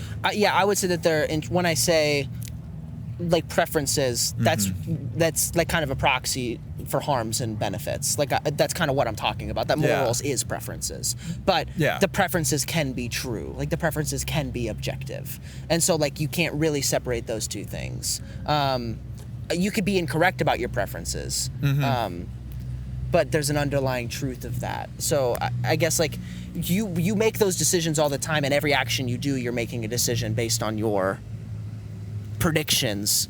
Like every decision you make is balancing morals against preference. I feel like whether you choose which I would say is just like describing human behavior, right? Yeah, and so I would say abortion falls into. I don't think it's describing particularly human behavior, but like morals so often go against human behavior, right? Yeah. And so describing human behavior doesn't bring in the moral aspect of it, in which as you allow humans to behave purely based off instinct, based off their desires, based off their preferences, right? As you bring into that aspect, and now you've lost you've lost the power of morals, because morals, like, as you said, preferences can be wrong, right? Yeah. If your morals are based off your preferences, which it's not an argument as to whether people's morals are based off preferences or not, because I know they are. Yeah, right? sure. Yeah, exactly. I know they yeah, are. exactly. But when questioning whether something should be right or wrong, you're not basing it off of every individual person's preferences, right? You're basing it off of the moral good. And sure, in America, you're going to go off the Technically, whole. I am doing it off of every person's individual preferences or what I imagine them to be. But Yeah. my argument is that everybody is wired to have a specific set of preferences. That the way our bodies engage with pain receptors, dopamine, that like creates a biological foundation for harms and benefits, and that affects all people. Okay, so then, so in that case, you would be arguing for more of a theonomous culture in terms of morals. I don't know in if I know sense. that word. Okay, so theonomous, there's a connection between moral absolutes. Where I there's, can't read that from here. I'm sorry. there My vision's are- really bad. There are three different cultures in terms of moral absolutes, and that is theonomous, where morals come from a higher power down to the people, which would basically be describing like Buddhist cultures, Hindu cultures. Okay. They are generally considered theonomous because of the way that their religion is formed. Like, your morals are going to be more of an absolute terms of everybody agrees and believes that God put the morals on the heart. And or God, in the sense, those religions don't really have God. Sure, I would say like Mother Nature. Yeah, or something, Mother Nature, right? yeah. Like the universe. Yeah, but the higher power comes down, puts the morals on the heart. And there's that's theonomous. And there's heteronomous, which is the people at the top, like government, basically the president, your dictator, Sure, whoever. sure. They decide what the morals are. They just say, this is the morals, and that's what you have to go with. And there's autonomous, which is much more reflective of America's society. And Where you come up with your own.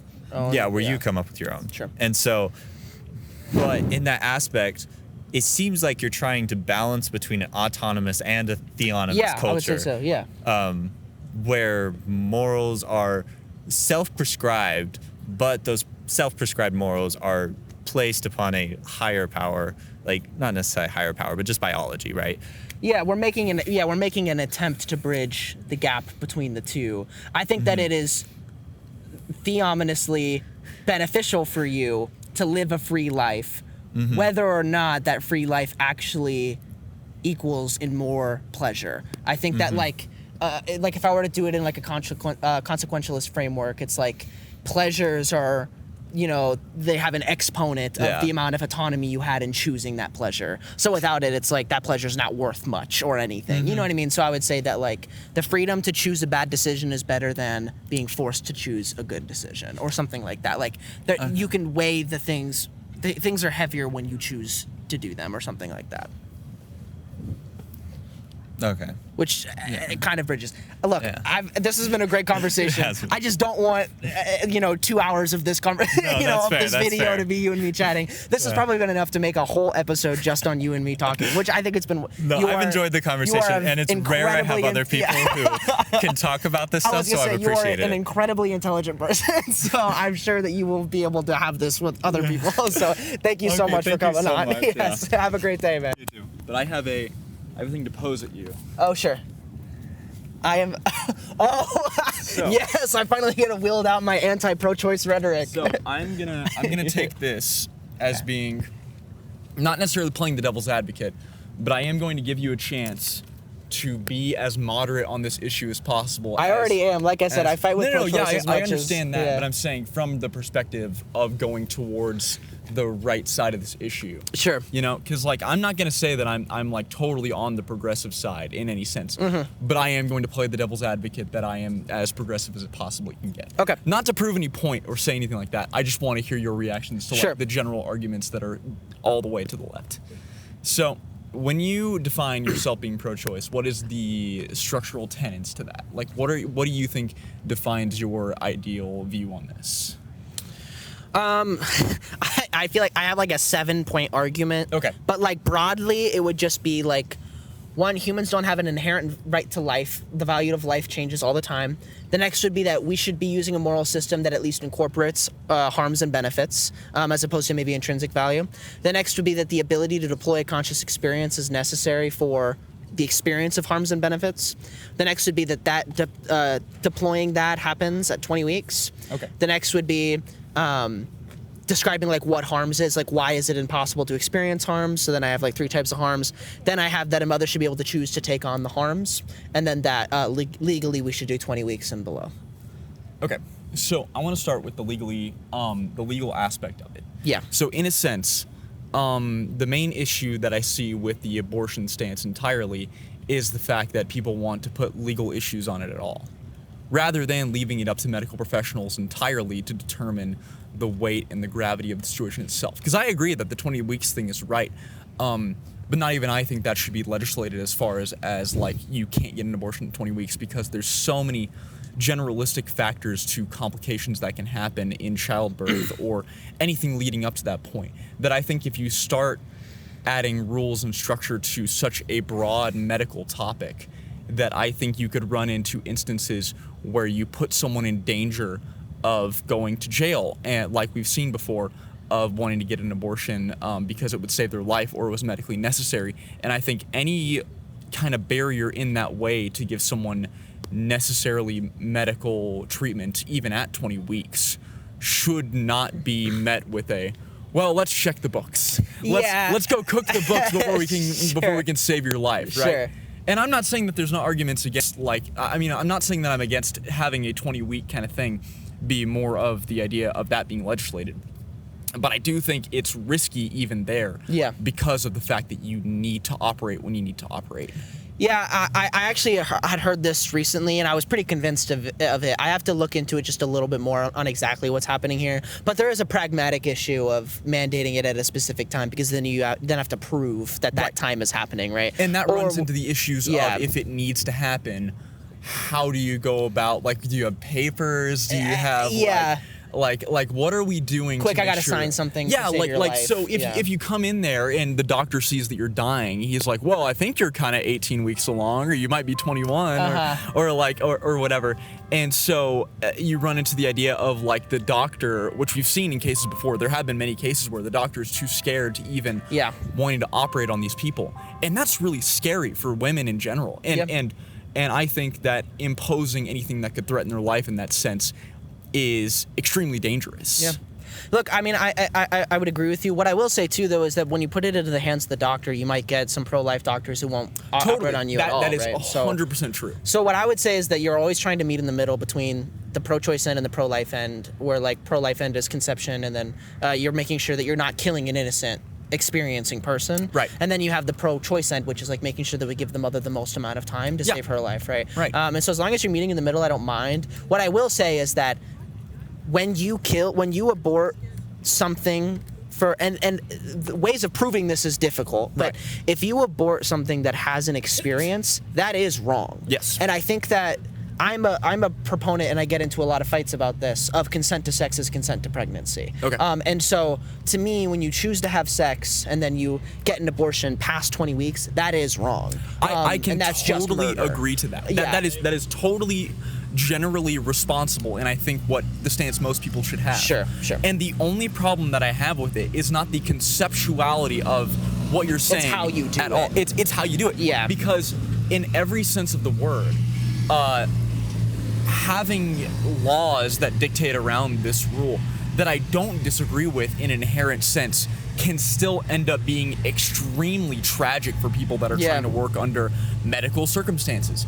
And I think that a lot of the things that are ruining medical practices in general, not even relating to abortions themselves, but the amount of legality surrounding the idea of surgeries and other things that are causing people to be harmed and lose their lives on many, many, many occasions where it shouldn't happen at all, because the doctors should be able to just see somebody and save them and not have to go fill out discharge paperwork before they go and save somebody. And whether they're even if you want to go even further than this, oh, this person might be an illegal immigrant, and if I give them health care right now, the hospital's gonna lose money. And I think that the concept of it is a great jump forward for how we treat this issue. But I also think it's another step backward for the sense of I need to make sure that women in my life are being protected. Yeah, there needs to be something like what's the thing, like the passerby law, where if you try to save somebody's life, you're excluded from damaging them, like legally. Right. Like you could, I can't remember. Resuscitating someone from CPR. Like it's like the savior or like something like that. I know exactly what you're talking about. So maybe we could have some sort of legislation that's like that for doctors who are performing things. Like if it's reasonable for you to believe that this person would have died, and you circumvent whatever. I mean, there's probably processes that happen like this in the emergency room where somebody comes in bleeding, and the doctor thinks that this is going to be the solution, and then you do it and you kill them, and it's like, are they legally liable? You could probably apply something like this to abortion. There's also an application of that where people generally understand that there are risks to going into all surgeries and having all medical treatments. There are inherent risks surrounding that, because all of that is, like the doctor treating them and not like some hand reaching down from the bottom and fixing them. Sure. And so I would almost say that that's a great idea. But you are also going to find just as many people that are going to be standing outside the courthouse once they file out all of these rulings, and they're like, okay, the doctor wasn't in any wrong. Yeah. And there are always going to be people out there saying, well, you shouldn't abort anybody, you shouldn't do this, and you shouldn't do that. And I think it just leads to so many more issues when you legislate more and more on medical practices. And we lead to things like how the medical industry is so bad right now. I was scared to go to the hospital to get my appendix removed when I was having appendicitis, because I was like, going to the hospital sucks. The hospital suck. And I just think that the less we have surrounding how we take care of people is for the betterment of all people. Yeah, I think that kind of idea, it makes sense if you can pragmatically show me, like, if this would be a very data-driven question for me, 100%. because it's something irks me really bad about, like, there's like Loki's Wager, where it's like you have a bunch of goblins who capture Loki, and then he's like, okay, you get to cut off my head, but you can't take an inch of my neck, and then they spend days quibbling over, like, well, is this the neck, is this the head, and then they just let him walk free because they couldn't decide. You can kind of play that game with this issue about, like, well, you're gonna have some problems medically, and it's like, okay, well, if babies are dying, it's like, wait, so this is a very pragmatic issue, I think. But the issue itself boils down to the idea of preserving human life. Yeah. Right. So I would almost say that in the sense of, if you're going to legislate around this issue, that you should take the opportunity to save as many people as possible. And I think that in itself is even a subjective matter. Because there are people that will go through with the DIY abortion stuff, and there will be people that harm themselves indefinitely more than if they just had the pregnancy and then kill themselves. Like, there are so many different things that outcome to so many different general other issues that I think surrounding the idea of this topic being one answer or the other is a terrible way to go about it. And I think having as few rules on this as possible gives people as many chances to come out with the life that they wanted to have. And I can hear the pro-life people screeching at this, though. You know what I mean? Like, that's fine. I don't like them. That's I have a lot of respect for pro-life people. So for me, it's like, I get what you're saying, and I understand it to a sense. I can hear them like clawing their ears out because we're not like appreciating the like gravity of how potentially bad this could be. Oh, the potential bad, although, is so much less than when I see people saying with signs saying that abortion so far have been worse than the Holocaust. And as a person that comes from a history of family that has fought in every world war and all the other things, and I see these things and I see them being compared to slavery and what people have gone through, and I can't help but think that it's just so disingenuous. I think that it is morally consistent, though. Morally consistent, okay. To believe that. If you are pro-life, you should believe that this is the worst genocide in history. Okay. So I think it's morally consistent. It's stupid. Like, it's almost like on its face, you know, whatever. But I think it's morally consistent, and I don't think you can just like write that off. I'm not saying writing it off, but I take offense to it. No, I get it, and validly so. I just think that, like I said, I can hear the pro-life people like screeching teaching right now Right. because we're not, but I got to wrap up here soon. So if Yeah, you have any no other problem. thoughts on this, on this extension. I mean to say, I don't disagree with the 20 weeks thing. I don't think anybody should get an abortion past that point. But overall, I think that it's silly to think that anything productive will come of it. Sure. And it's not in the sense that it's silly that I think that that rule shouldn't be in place for some things. I just think going about enforcing it could cause so many more issues than it would solve. I don't mind that, and that's why I'm not a politician in nature. I'm a philosophy major. So my whole job is to like grandstand about like moral issues and never to actually posit a real solution. So that's what I'm doing with this. Yeah, so that's fair. I mean, we need people like you. sure. I'd like to think so. But, I do. I do think so. Alrighty. Well, thank you so much for thank you. coming on and I appreciate sitting it. here and watching. Thank you. Thank you.